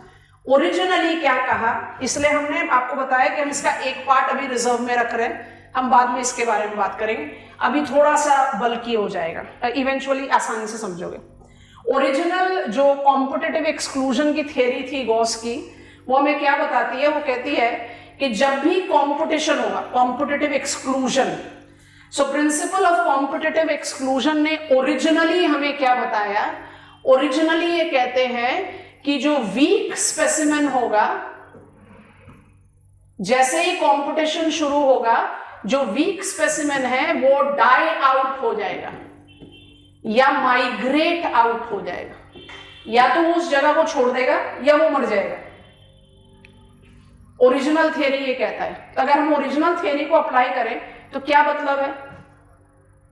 शुरुआत में एक स्पेसिमेन, कोई कंपटीशन नहीं, बाद में धीरे धीरे स्पेसिमेन की डाइवर्सिटी बढ़ी तो कंपटीशन बढ़ना शुरू हुआ, तो कंपटीशन बढ़ते ही वीकर जो है वो डाई आउट कर देगा या छोड़ के चला जाएगा। इसका मतलब किसी भी गिवन हैबिटेट में डाइवर्सिटी तो बढ़ेगी ही नहीं, कंपटीशन तो एग्जिस्ट ही नहीं करेगा। आपको समझ में आ रहा है? इसलिए गॉस ने इसको इवेंचुअली मोल्ड किया, और मोल्ड करके क्या कहा? ओरिजिनल को मोल्ड किया गया, और मोल्ड करके क्या कहा गया? ये मेरा निच, फंडामेंटल और रियलाइज निच का फाउंडेशन है। अभी हम बात नहीं करेंगे इसके लिए, ध्यान से सुनना। whenever there is competition between the two specimen, weaker adjusts with lesser share of environmental gradient than stronger specimen. आपको समझ में आया? तो competitive relation will ever multiply और बायोडाइवर्सिटी झुकेगा, कम नहीं होगा। यहां पर समझ में आ गया तो हमें गो अहेड दीजिए, हमें आगे बढ़ना है। हमने इसको कंप्लीट नहीं किया, हम इसको कंप्लीट करेंगे, पर अभी इसके बारे में ज्यादा डिटेल्स में बात नहीं करेंगे। तो हमने एक अडेप्टेशन अपने पास रिजर्व में रख लिया है। हमने अडेप्टेशन के बारे में अभी कुछ बातें आपको नहीं बताई हैं। वैसे सिमिलरली हमने आपको अभी नहीं बताया है कॉम्पिटिटिव प्रिंसिपल के बारे में, कुछ रिजर्व में रखा है, that I will let you know. अगर आप हमें आगे बढ़ने की परमिशन दे तो हम आगे बढ़े। Okay, we are learning ecological principles. Ecological principles is interaction among organisms. तो ये जो अमंग ऑर्गेनिज्म है इसको बोलते हैं biotic, biotic link. Biotic link के दो टाइप होते हैं, एक है फीडिंग जो इकोलॉजिकल पिरामिड के साथ जाता है। पिरामिड के 3 टाइप होते हैं, नंबर, बायोमास और एनर्जी। एनर्जी हमेशा अपराइट होता है, नंबर और बायोमास अपराइट और इन्वर्टेड दोनों हो सकते हैं। नॉन फीडिंग रिलेशनशिप को आप इंटरा स्पेसिफिक में ब्रीडिंग, टेरिटोरियलिटी, प्रोटेक्शन के साथ एसोसिएट करते हैं, और इंटर स्पेसिफिक को symbiotic relation, neutral relation and competitive relation के साथ एसोसिएट करते हैं। Symbiotic relation denotes living together with no loss, इसलिए इसको फैसिलिटेटिव या बेनिफिशियल रिलेशन बोलते हैं। म्यूचुअलिज्म एंड कमेंसलिज्म इसके टाइप हैं। जब आप न्यूट्रल की बात करते हो तो one specimen is neutral, other is suffering loss, commensalism हो गया। One is neutral, other is gaining, तो कमेंसलिज्म हो गया। और दोनों ही न्यूट्रल है फेस वैल्यू पर, तो न्यूट्रलिज्म हो गया। कंपटीशन इज डेट्रीमेंटल, इंटरफेरेंस, क्योंकि जितना कंपटीशन होगा आपको क्या करना पड़ेगा, एडजस्ट करना पड़ेगा, तो आप लॉस सफर कर रहे हैं। कॉम्पिटिटिव एक रिलेशन जो है वो इंटरा और इंटर स्पेसिफिक दोनों हो सकता है। इंटरा स्पेसिफिक में ज्यादा स्ट्रांग होता है, इंटर स्पेसिफिक में वीक होता है, बट इंटर स्पेसिफिक में हमेशा इंटराट्रोफिक लेवल होगा। And it is best depicted with Gauss's principle of competitive exclusion, जो ओरिजिनली कहता है एक्सक्लूजन किसका हो जाएगा, जो वीक स्पेसिफिक है वो तो मर जाएगा या उस जगह को छोड़कर चला जाएगा। अगर ये वाला लॉजिक रहता तो किसी भी बायोम में बायोडाइवर्सिटी टाइम के साथ बढ़ती ही नहीं, कंपटीशन जैसी कोई चीज होती ही नहीं, ये तो गलत है। इसलिए गॉस ने कॉम्पिटिटिव एक्सक्लूजन थियरी को मॉडिफाई करके क्या बताया कि जब भी कॉम्पिटिटिव रिलेशन होगा तो जो वीकर स्पेसिमेन होगा वो कम में एडजस्ट कर जाएगा, और जो स्ट्रॉन्गर स्पेसिमेन होगा, हमने आपको एग्जांपल दिया आपके कॉम्पिटिटिव एग्जामिनेशन का, ऑफ कोर्स इट डजंट। जब हमने हमारे एक सक्सेसफुल कैंडिडेट ने पिछले साल जब रिजल्ट आया, मुस्कान के बारे में बात कर रहे हैं, उन्होंने हमारे साथ बात करते हुए ये बात कही कि 2 साल Muskan has been attempting other PCS, UPSC में तो फर्स्ट अटेम्प्ट में क्लियर हुए, पीसीएस में प्रीलिम भी क्लियर नहीं हो रहा। तो ऐसा तो नहीं है कि पिछले 2 साल से आई वाज बुद्धू और अचानक इस साल हमने रैंक पकड़ लिया तो हम बड़े इंटेलिजेंट हो गए। तो जब कॉम्पिटिटिव एग्जामिनेशन की बात होती है, जब आप कहते हो आप इंटरव्यू तक पहुंच गए और उसके बाद आपने उसको क्वालिफाई नहीं किया, you are back to preliminary, इसका ये मतलब थोड़ी है कि आपका कैलिबर कम था, उस पॉइंट इन टाइम में आप वीक प्रूफ हुए। तो जब आप वीक प्रूफ होगे और आप अपने अटेम्प्ट को एग्जॉस्ट कर दोगे तो क्या करोगे, आपने जो अपने लिए एक ड्रीम सोचा था कि आई गेट इनटू ब्यूरोक्रेसी, आप उसे कहीं कम में एडजस्ट करोगे। वो आपके कैलिबर को क्वेश्चन नहीं करता, but at that given point in time you were proven to be weak. तो वीकर स्पेसिमेन क्या करता है, कम के साथ एडजस्ट कर जाएगा, और स्ट्रॉन्गर स्पेसिमेन क्योंकि स्ट्रॉन्ग है वो मैक्सिमम शेयर को लेगा। तो कॉम्पिटिटिव रिलेशन जो है वो कभी डाई आउट नहीं होती। And actually competition is the best way for specimen to learn the trick of survival. आप अपने आप से पूछो कि आपसे ये कह दिया जाए कि यूपीएससी एग्जामिनेशन में सिर्फ आप ही बैठोगे और कोई नहीं बैठेगा, तो जो जोश, जिस एंथुसियाज्म के साथ हम तैयारी करते हैं वो तो रहेगी ही नहीं, क्योंकि मुझे पता है कि मुझे ही जीतना है। Competition is the reason that we try to work, try to improve ourselves. तो कंपटीशन में एक्सक्लूजन ऐसा हो ही नहीं सकता कि कोई भी स्पेसिमेन सिंपली डाई आउट हो जाए। जो बहुत वीक होते हैं वो डाई आउट भी हो जाते हैं, वो छोड़ देते हैं उस जगह को, ऐसा नहीं है नहीं छोड़ते, but not in all the cases. So काफी relevant kind of a thought है Gause's competitive exclusion. I hope it is comfortable है। ये बायोटिक लिंक हो गया। अब हमारा कौन सा लिंक बचा, बायोटिक, ए बायोटिक। टर्म्स लिख रहे हैं, जरा फटाफट साथ में लिखो फिर आगे बढ़ते हैं। नंबर 3 बायोटिक, ए बायोटिक, इसको हमने किसके साथ एसोसिएट कर दिया था, डीकॉम्पोजिशन। चलो मेरे एक क्वेश्चन का आंसर दे दो फिर हम आगे बढ़ते हैं। ये मेरा फूड पिरामिड है। बाय डिफॉल्ट अगर फूड पिरामिड पर क्वेश्चन पूछता है तो हम कहते हैं भाई नंबर पिरामिड भी है, बायोमास भी है, पर अदरवाइज अगर हम उसको एक जनरल इकोलॉजिकल स्टडी में लेते हैं तो हम एनर्जी पिरामिड पर ही बिलीव करते हैं बाय डिफॉल्ट, है ना। तो मेरा आप लोगों से क्वेश्चन है, हमने आपको बताया कि भाई मेरे इकोलॉजिकल पिरामिड में 4 से 5 ट्रोफिक लेवल्स हो सकते हैं, और ये 4 से 5 ट्रोफिक लेवल दोबारा से बना दिए। आप मुझे बताओ कि हम डीकम्पोजर्स को कौन से ट्रोफिक लेवल पर रखें।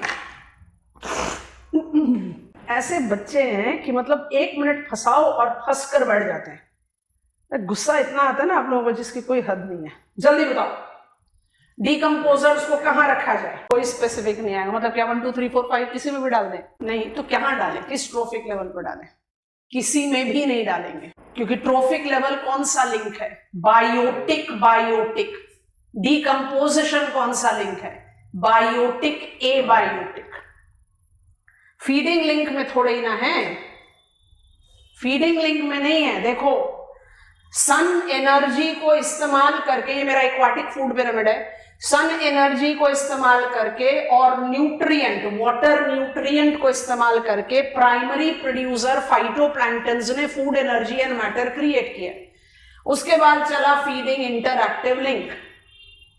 प्लांट का भी डेड रिमेन, यहां पर रेस्पिरेशनल लॉस हो रहा है, प्लांट का भी dead remain, herbivorous dead remain, first level carnivorous dead remain, second level carnivorous dead remain, third level, top level, सब तो सप्लाई कर रहा है डिकम्पोजर्स को, क्योंकि डिकम्पोजिशन क्या है, it is converting biotic remains back to abiotic substance. और ये लिंक क्या है, फीडिंग है, ये बायोटिक बायोटिक लिंक है। तो डिकम्पोजिशन तो बायोटिक बायोटिक लिंक है ही नहीं, डिकम्पोजिशन कौन सा लिंक है, बायोटिक एबायोटिक, इसलिए वो ट्रोफिक लेवल पर एडजस्ट नहीं होगा। I think this is comfortable, perfect. जब डिकम्पोजिशन की बात करते हैं, आ रहे हैं यहां पर, तो इसको हटा दो, इसकी जरूरत नहीं है। बायोटिक बायोटिक लिंक नहीं है, ये बायोटिक एबायोटिक लिंक है। तो biotic abiotic link decomposition, where decomposers converts dead organic remains, अब वो कोई सा भी रिमेन हो सकता है, या organic excreta into abiotic substances. It relates to saprophytes and detrivorous, denoting saprophytic food chain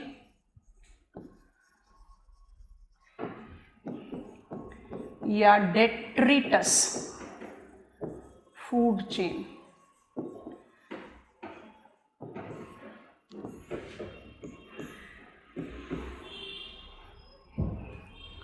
star mark करके लिख देते हैं क्योंकि ये बहुत नॉर्मली मिसइंटरप्रेटेड होता है। Raptors are not decomposers. Raptors जैसे वल्चर हैं, they feed on dead remains of organism. Vulture project vulture run कर रहे हैं ना, वल्चर हमारा इंडिया ने पहली बार 2020 में बर्ड्स सेंसस किया और उसमें vulture along with great Indian bustard, हमारे कंट्री में 4 तरीके के बस्टर्ड्स हैं, great Indian bustard, Bengal florican, lesser florican and Macqueen, और हमारे कंट्री में 6 टाइप्स ऑफ वल्चर हैं। दोनों ही कैटेगरी का पॉपुलेशन बहुत ट्रेमेंडसली डिप हुआ है। And you must have heard about diclofenac. Diclofenac anti inflammatory drug है जिसने रेजिलियंस सरपास किया वल्चर का, क्योंकि vulture feeds on what, dead remains of livestock. आप वो एंटी इन्फ्लेमेटरी ड्रग एडमिनिस्टर कर रहे हैं अपने लाइफ स्टॉक को, वो क्या कर रहा है, बायो एक्यूमुलेशन एंड मैग्निफिकेशन, जिससे वल्चर बोल्ड हो रहे हैं, गंजे हो रहे हैं, अंधे हो रहे हैं, लाइफ एक्सपेक्टेंसी कम हो रही है, रिप्रोडक्टिव कैपेसिटी खत्म हो रही है, तो ऑटोमेटिकली पॉपुलेशन का मैसिव डिक्लाइन है। वल्चर रैप्टर है, रैप्टर एक कंज्यूमर है, वो डेड ऑर्गेनिजम्स को डिकम्पोज नहीं करता। जो सैप्रोफाइट्स हैं या जो डेट्रीवोरस हैं, वो डेड रिमेन्स या एक्सक्रीटा को सिंपल केमिकल कंपाउंड्स में कन्वर्ट करके उसको डीकम्पोज करके एबायोटिक सब्सटेंस बनाते हैं।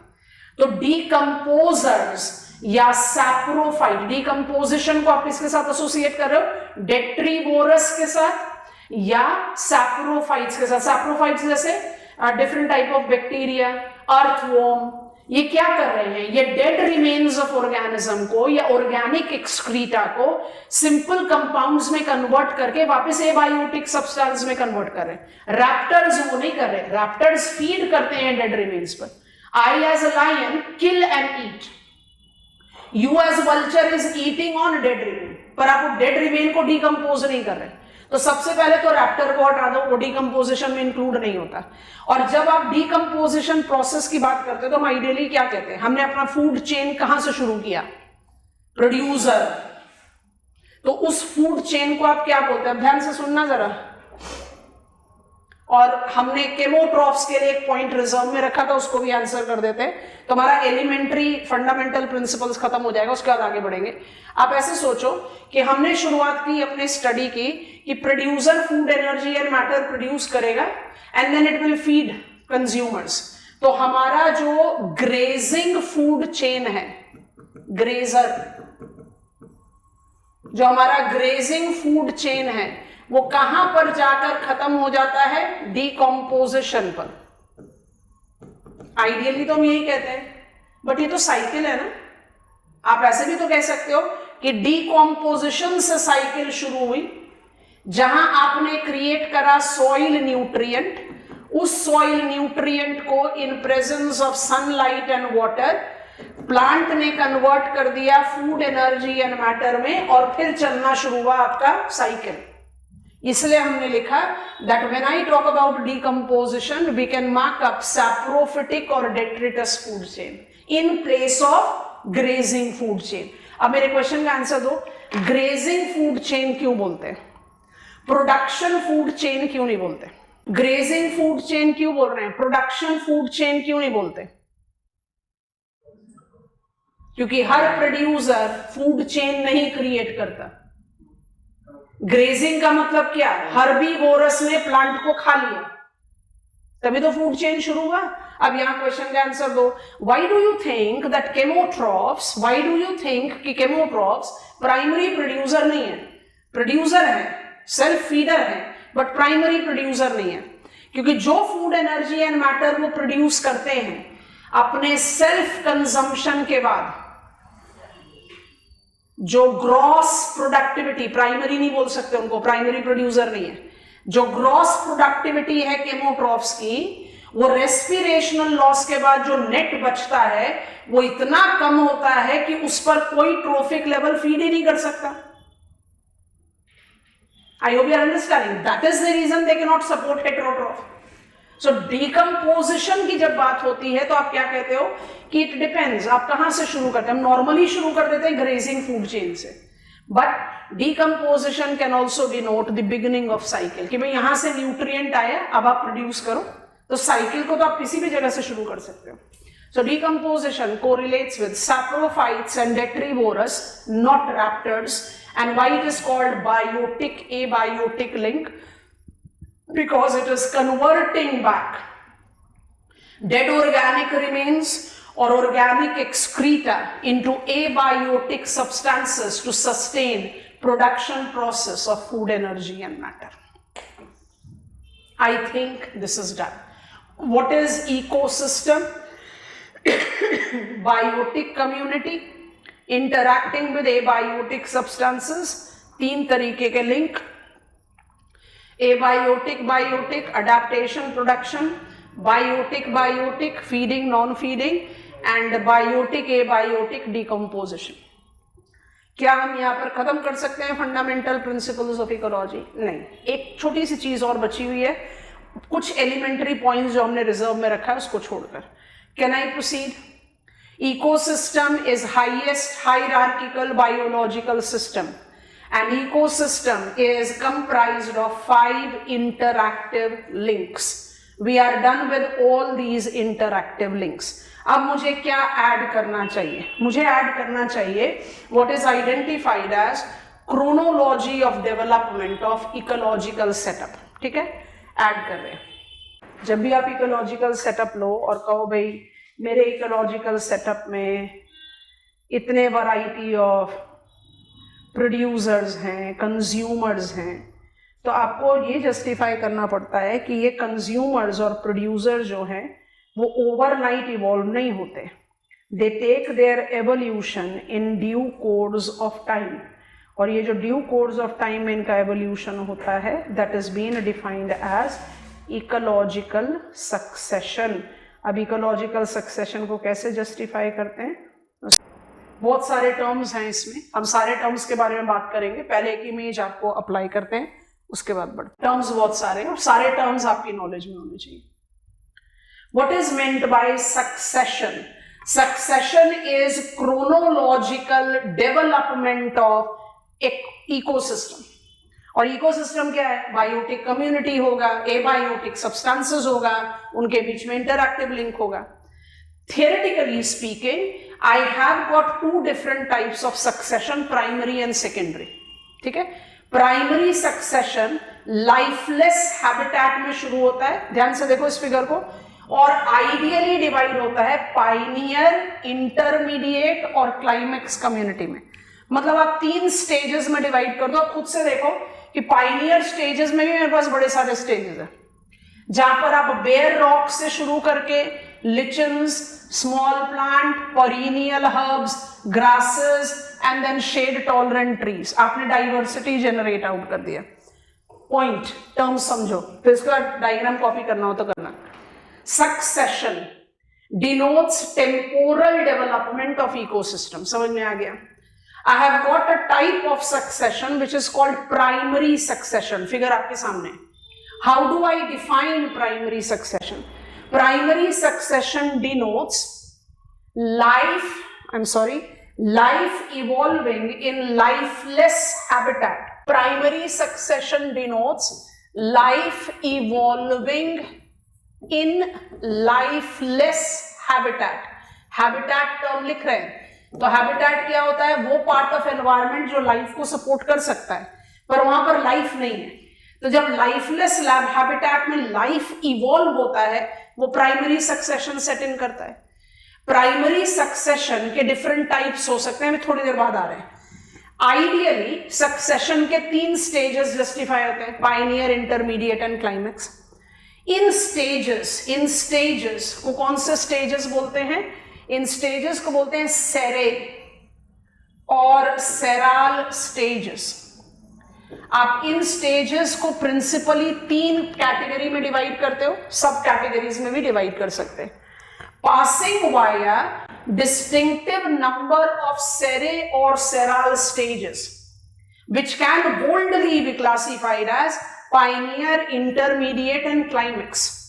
जब आप उस लेवल ऑफ डाइवर्सिटी पर पहुंच जाओ, diversity of what? Diversity of specimen and diversity of interactive links, जो वो हैबिटेट सपोर्ट कर पाए. हर हैबिटेट कोई एक डिफाइंड डाइवर्सिटी को ही तो सपोर्ट कर पाएगा. आप उसको क्लाइमेक्स कम्युनिटी बोलते हैं. कम्युनिटी टर्म का इस्तेमाल कहां होता है? Organisms in interactive link with each other. हम दोबारा से रिपीट कर रहे हैं. What is primary succession? It is that temporal transition which takes place in lifeless habitat. It passes via multiple developmental stages called sere or seral stages. These developmental stages, दोबारा बोल रहे हैं, multiple developmental stages. Theoretically, it can be divided into 3: pioneer, intermediate and climax. What is climax sere or seral stage? That ultimate diversity which a given habitat can support. Diversity of organism, diversity of interactive link. जो भी copy करना है copy करो जल्दी से, फिर हमें go ahead. एक सिनॉप्सिस बोर्ड पर बनाएंगे डायग्राम्स होने के. Primary succession when life evolves in lifeless habitat. Primary succession passes via multiple developmental stages called sere or seral stages. Number of these stages can be variable, but theoretically can be divided into 3: pioneer, intermediate and climax community. Climax community denotes the ultimate diversity of not just specimen but also interactive link that a given habitat can support. Relate करते हैं वो मेरी knowledge में होना चाहिए. इस diagram की शुरुआत आपने बेयर रॉक से करी, इसको जरा ध्यान में रखना. अब हम कुछ टर्म्स आपको बता रहे हैं, उसके बाद हम लेकर जाएंगे सेकेंडरी सक्सेशन में. बढ़े आगे. अच्छा, प्राइमरी सक्सेशन होता है लाइफलेस हैबिटेट में. अब सेकेंडरी सक्सेशन पर ले जाएं. Temporal growth of ecosystem is called succession. Succession incorporate primary जो आपने डायग्राम बना लिया और एलिमेंट्री इंफॉर्मेशन लिख भी ली, एंड सेकेंडरी सक्सेशन। प्राइमरी और secondary succession are the principal categorization that we apply. Primary succession हमेशा लाइफलेस हैबिटेट में होता है और प्राइमरी सक्सेशन के कई सारे सब कैटेगरीज डिमार्केट किए जा सकते हैं, जैसे in terms of its components and in terms of its location, it can be autogenic और एलोजेनिक। ये टर्म्स आपको पता होने चाहिए। लोकेशन के बेसिस पर ये पहले जानबूझकर ये वाला लिखते हैं, ये ज़ेरार्च हो सकते हैं या हाइड्रार्च हो सकते हैं। और जो तीसरा है सबसे इंपॉर्टेंट है, इन टर्म्स ऑफ एवोल्यूशन इसको आप एसोसिएट कर सकते हो convergent evolution as well as divergent evolution. हम बिल्कुल भी नहीं कह रहे कि सेकेंडरी सक्सेशन इसके साथ रिलेट नहीं करेगा, बट प्राइमरी सक्सेशन में ज्यादा स्ट्रॉन्गर वर्जन रहता है। ठीक है, अब जो जो चीज लिखी है उसको डिटेल आउट कर देते हैं, ज्यादा डिटेल्स आएगा एवोल्यूशन का, इसलिए उसको जानबूझकर टुवर्ड्स एंड लिखा है। ऑटोजेनिक और एलोजेनिक को कैसे डिफाइन करते हैं? ऑटोजेनिक वो होता है जहां एक बायोटिक कम्युनिटी दूसरे को फैसिलिटेट करे। Autogenic where biotic community is facilitating succession.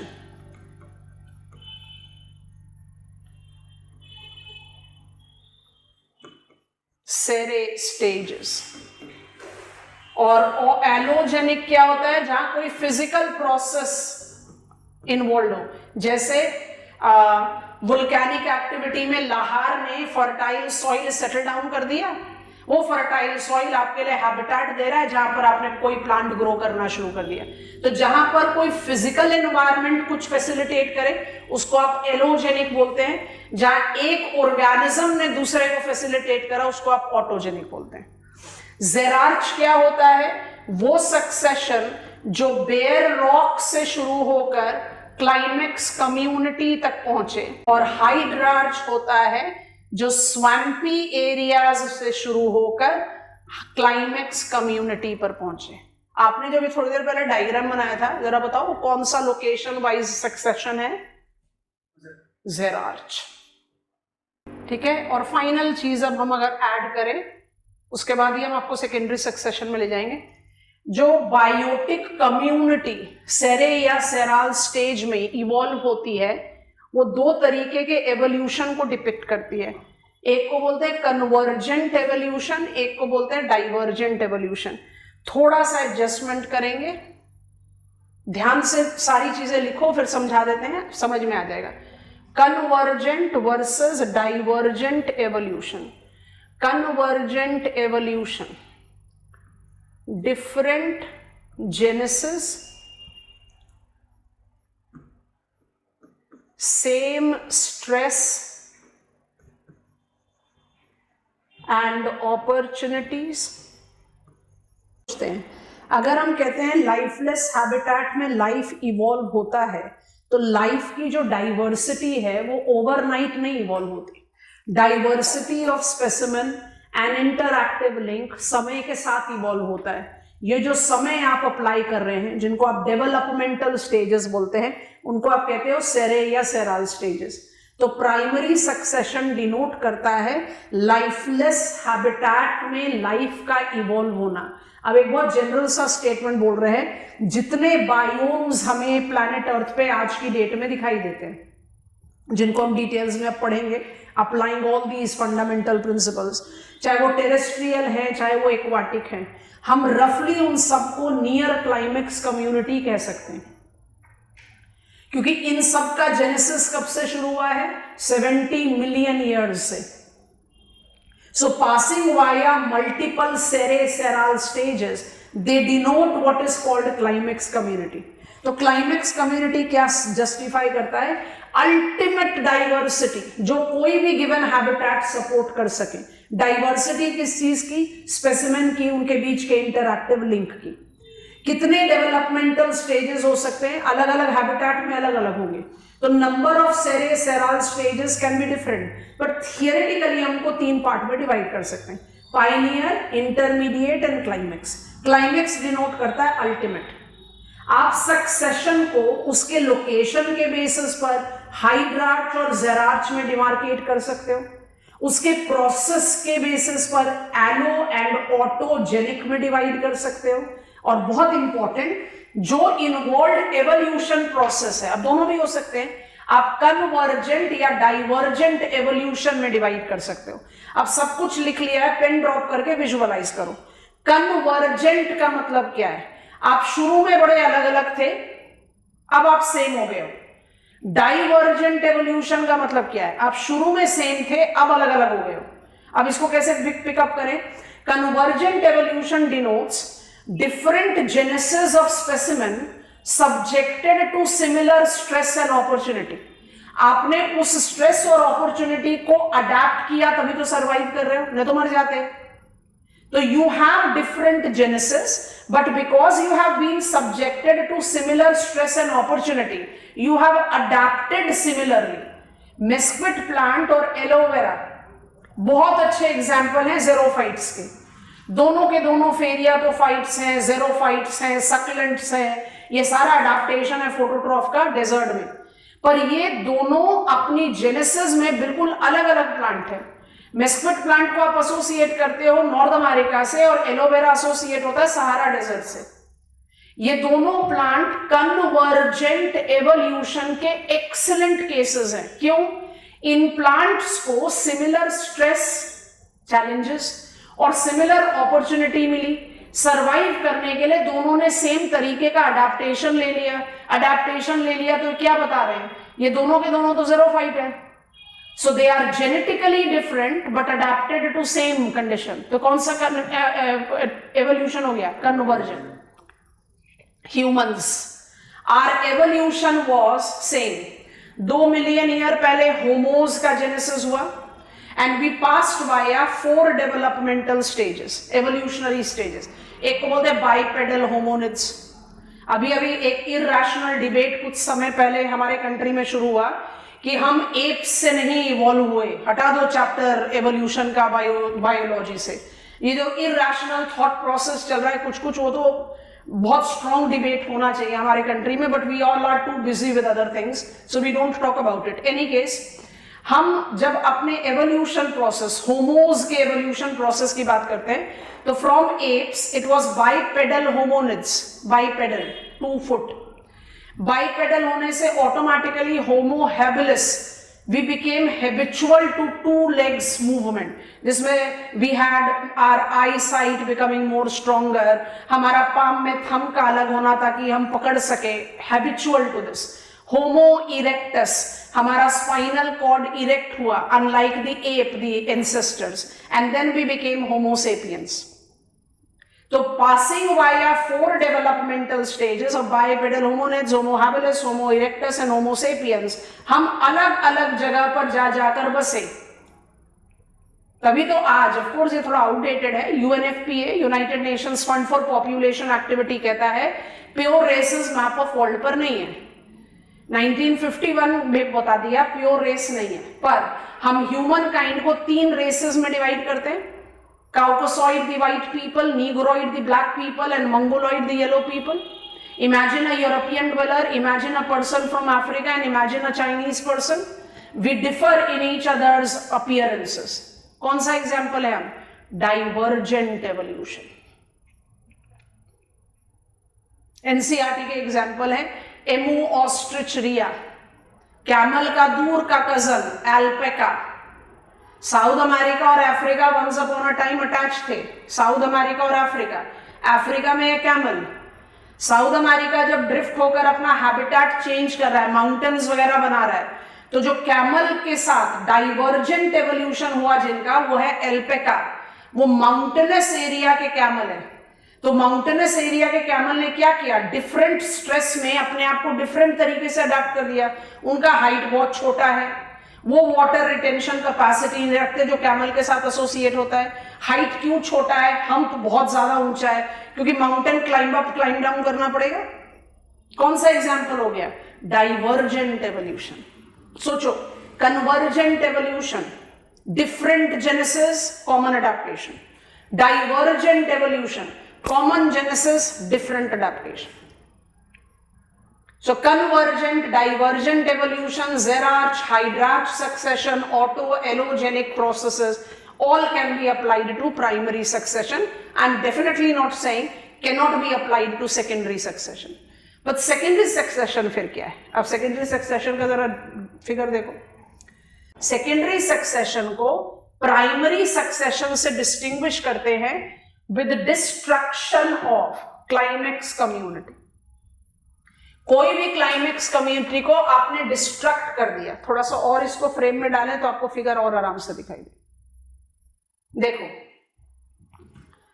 आपने क्या करा, नेचुरल प्रोसेस से या ह्यूमन इंड्यूस फैक्टर से कॉलोनियल सेटलर्स ने मलेशिया के इक्वेटोरियल रेन फॉरेस्ट को क्लियर करके रबर प्लांटेशन जनरेट किया। आपने क्लाइमेक्स कम्युनिटी को खत्म कर दिया। Slash and burn agriculture, shifting agriculture आज भी प्रैक्टिस की जाती है प्रिमिटिव पीपल में in South East Asia, Latin America, South Asia, बहुत जगह पर। स्लैश एंड बर्न एग्रीकल्चर में आप क्या कर रहे हो, क्लाइमेक्स कम्युनिटी को काट कर बर्न कर दे रहे हो।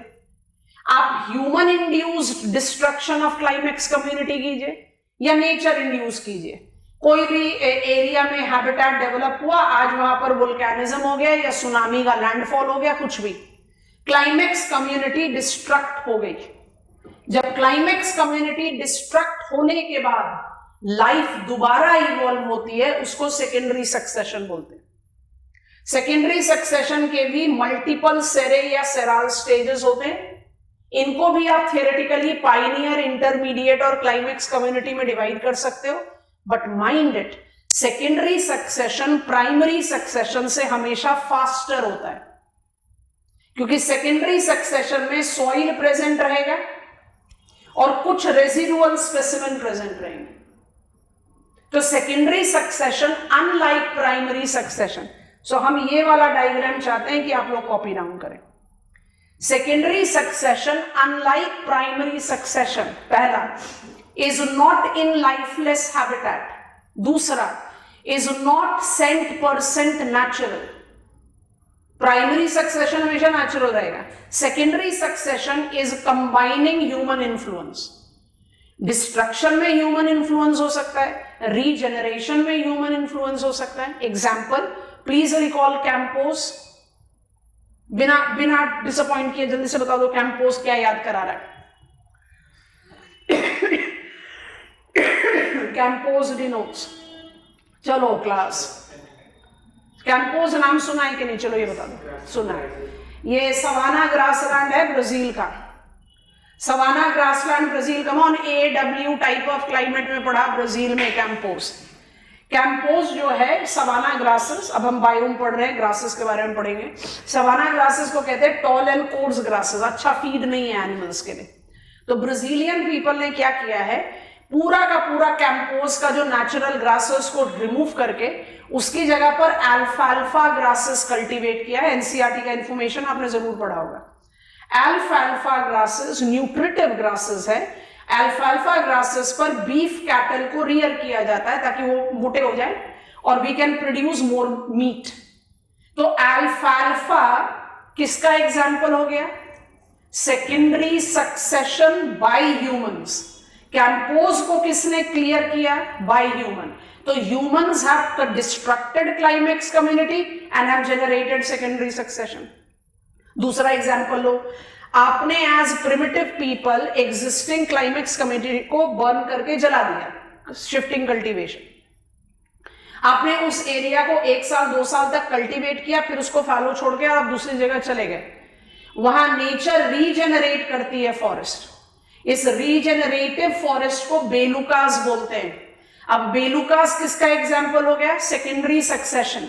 बट ये कौन सा सेकेंडरी सक्सेशन हुआ? डिस्ट्रक्ट तो ह्यूमन ने किया बट रीजनरेट नेचर कर रही है। I hope you are understanding. So secondary succession जो है वो प्राइमरी सक्सेशन के मुकाबले में ह्यूमन एलिमेंट को इन्वॉल्व करता है, कंपैरेटिवली फास्टर पेस होता है क्योंकि you do have presence of soil here and you do have residual specimen here. I hope you have understood. ये वाला डायग्राम को कॉपी कीजिए। Established climax community, disturbance that destroys the community and then begins secondary succession. Examples इधर ही लिख देते हैं, दोनों examples आपको बता दिए जो नाम आपकी नॉलेज में होना चाहिए। एक है अल्फाल्फा, that is the replacement of campos, और एक है बेलुकाज, that is regenerated। अच्छे एग्जाम्पल्स हैं सेकेंडरी सक्सेशन के।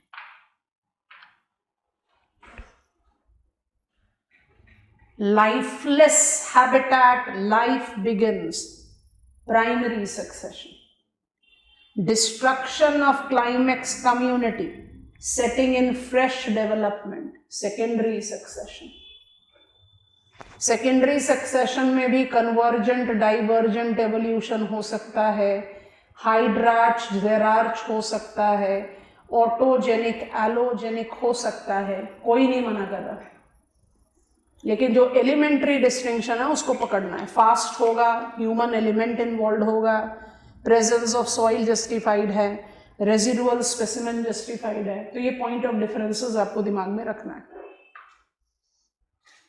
अप्लाई करना शुरू करेंगे जो हमने लैब में बैठकर पॉइंटर्स स्टडी किए कि ecological system highest hierarchical biological system होता है। इस सिस्टम में 5 तरीके के लिंक्स स्टडी किए जाते हैं: adaptation, production, feeding, non feeding, decomposition. और ये इंटरैक्टिव लिंक जो है और डाइवर्सिटी ऑफ स्पेसिमेन जो है वो टाइम फैक्टर पर इवॉल्व होता है and that is called succession. Succession को आप आइडियली प्राइमरी और सेकेंडरी में डिवाइड करते हैं। दोनों को क्लाइमेक्स कम्युनिटी पर खत्म करते हैं। डेवलपमेंटल स्टेजेस मल्टीपल हो सकते हैं but theoretically it can be implied as 1 pioneer, 2 intermediate और 3 क्लाइमेक्स।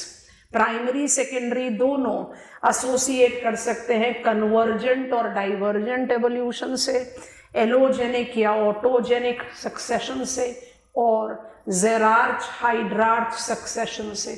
डिफरेंस दोनों के बीच में क्या है?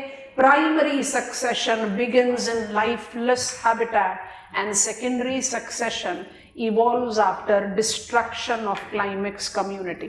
प्राइमरी सक्सेशन इसलिए 100% नेचुरल होता है और सेकेंडरी सक्सेशन में ह्यूमन फैक्टर इन्वॉल्व होता है। प्राइमरी सक्सेशन के मुकाबले सेकेंडरी सक्सेशन फास्ट पेस होता है। आपको ये वाला इमेज कॉपी करने के लिए नहीं बताया बट आप खुद से देखो।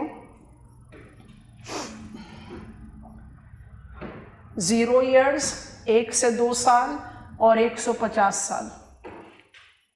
फास्ट क्यों फास्ट? 150 साल बहुत फास्ट है in taking up the reference of natural setup. क्यों? क्योंकि सेकेंडरी सक्सेशन के पास रेजिडुअल स्पेसिमेन भी होते हैं और सेकेंडरी सक्सेशन के पास सॉइल भी होता है, तो थोड़ा फास्ट पेस है compare to primary succession. Major 99% of fundamental principles of ecology is done. Ecological principles are not going to change. Whichsoever ecosystem you want to study, all the principles will remain valid, rather will be enriching our knowledge of principle। कुछ चीजें हमने reserve में रखी हुई हैं जो appropriate time पर आपको बताएंगे, बट अब आगे बढ़ने के लिए हमें अपने इकोसिस्टम के क्लासिफिकेशन को पिकअप करना पड़ेगा। So planet earth provides diverse habitat and accordingly ecosystem, the highest hierarchical biological system, can be classified into different types, और ये टाइप्स ऑफ इकोसिस्टम प्रिंसिपली दो कैटेगरी में डिवाइड होते हैं। एक को बोलते हैं एक्वाटिक इकोसिस्टम और दूसरे को बोलते हैं टेरेस्ट्रियल इकोसिस्टम। अब टर्म इकोसिस्टम और टर्म बायोम क्या इंटरचेंजेबल है, एक ये वाला पॉइंट समझा रहे, अभी क्लासिफिकेशन पर नहीं लेकर जा रहे। अब मुझे आगे कहां पर लेकर जाना है आपको, टाइप्स ऑफ इकोसिस्टम। तो हम अपने स्टडी के बेस पर आगे बढ़े, तो भाई मुझे अब टाइप्स ऑफ इकोसिस्टम समझना है। फंडामेंटल्स ऑफ इकोसिस्टम समझ गए, अब हमें टाइप्स ऑफ इकोसिस्टम समझना है। तो टाइप्स ऑफ इकोसिस्टम समझते समय एक और टर्म हमने स्टडी प्लान में जानबूझकर आपको लिख कर दिया था, टाइप्स ऑफ वर्ल्ड बायोम्स, फिर लिखा एक्वाटिक और टेरेस्ट्रियल। तो मुझे टर्म इकोसिस्टम बड़े आराम से पता है। अब मुझे ये भी समझ में आ रहा है कि इकोसिस्टम के अगर मुझे टाइप्स पढ़ने हैं तो मेरे पास दो ही तो तरीके का हैबिटेट है वर्ल्ड में। We are blue planet, so maximum aquatic है, तो मेरे पास एक एक्वाटिक इकोसिस्टम होना चाहिए, और दूसरा लैंड हैबिटेट है तो टेरेस्ट्रियल इकोसिस्टम होना चाहिए। तो फिर ये टर्म जो है, जो बार बार मेरे सामने आएगा, क्वेश्चन पेपर में आता है, एग्जामिनेशन में आता है, हमारे स्टडी प्लान में लिखा हुआ है, कैसे जज करें बायोम्स को इकोसिस्टम से? सोचें, मैप खोलो जरा साउथ अमेरिका का। साउथ अमेरिका के इक्वेटोरियल रेन फॉरेस्ट अमेजन बेसन सेल्वास में है। Selvas is equatorial rain forest, और सेल्वास को लार्जेस्ट इक्वेटोरियल रेन फॉरेस्ट बोला जाता है। ठीक है, हमने भी एक थोड़ा डिटेल वाला मैप खोल दिया, उसमें जितनी डिटेल्स हैं वो भी आपको चाहिए नहीं, बट फिर भी देखो, ये मेरा ब्राजील का रेन फॉरेस्ट है, जो पूरा वाइट ग्रीन पैच आपको दिखाई दे रहा है, लार्जेस्ट इक्वेटोरियल रेन फॉरेस्ट। ठीक है, इस लार्जेस्ट इक्वेटोरियल रेन फॉरेस्ट में आप कौन सा टेरेस्ट्रियल बायोम या हैबिटेट को विजुअलाइज कर सकते हो? हमने इसको नीट एंड टाइडी कर दिया, जल्दी बताओ। फॉरेस्ट टेरेस्ट्रियल है, फॉरेस्ट हैबिटेट है, इसका मतलब अगर मुझे इसको जस्टिफाई करना है as which type of ecosystem it is, तो बिल्कुल रफली इसको डिमार्केट करें, ये पूरा का पूरा जो अमेजन बेसिन है, जो आपको ऐसे दिखाई दे रहा है, आप इसको बोलते हो Selvas, and Selvas is nothing but equatorial rain forest. तो ये रेन फॉरेस्ट इकोसिस्टम है। पर क्या ये एक्सप्रेशन अपने आप में सही है? नहीं। Selvas is rain forest biome, क्योंकि ये यहां का सबसे मेजर कैरेक्टरिस्टिक्स है। It's a rain forest biome. Biome is a biotic province. इसी बायोम में तो ये भी एग्जिस्ट कर रहा है ना भाई। Largest river of the world, that is confluence flow of Ucayali and Napo, is called Amazon. तो अमेजन बेसिन और उसका लोटिक हैबिटेट भी तो इस रेन फॉरेस्ट का पार्ट है। तो सेल्वास क्या हो गया? It's a terrestrial biome that incorporate multiple ecosystem, land ecosystem which is forest, and running water ecosystem which is erotic। समझ में आ रहा है कि नहीं? और यहीं पर Brazilian people says this is largest island of the world. हम सिर्फ क्वेश्चन करते हैं, प्रूफ कर दो कि भाई ये आइलैंड है। आपको दिखाई दे रहा है आपके मैप में, इदी मर जाओ, yes, it's a peninsula. Brazilian people कहते हैं ना ये आइलैंड है।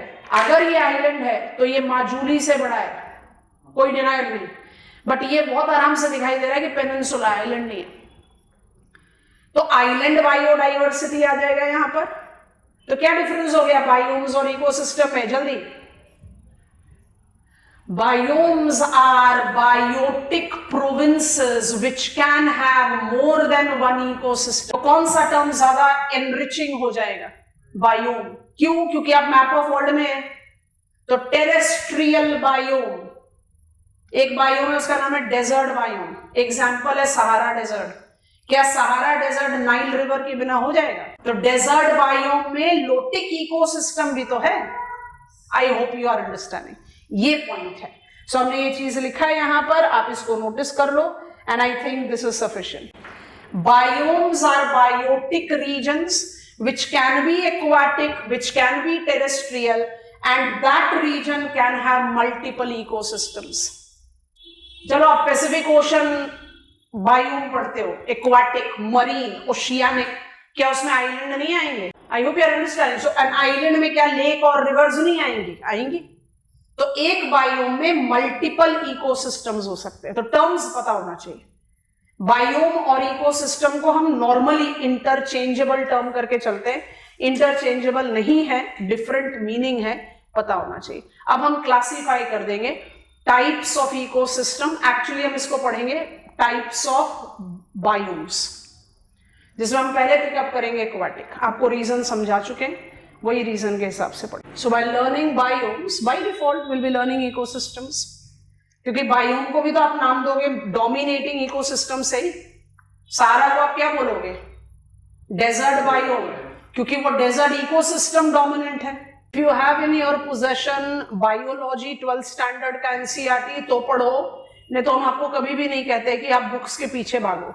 एनसीईआरटी को रीड करना हम हमेशा मैंडेटरी कहते हैं, तो अगर हो सके तो मेरे ख्याल से आपको खरीद लेना चाहिए या डाउनलोड कर दो, एनसीईआरटी के वेबसाइट से आराम से डाउनलोड हो जाएगा।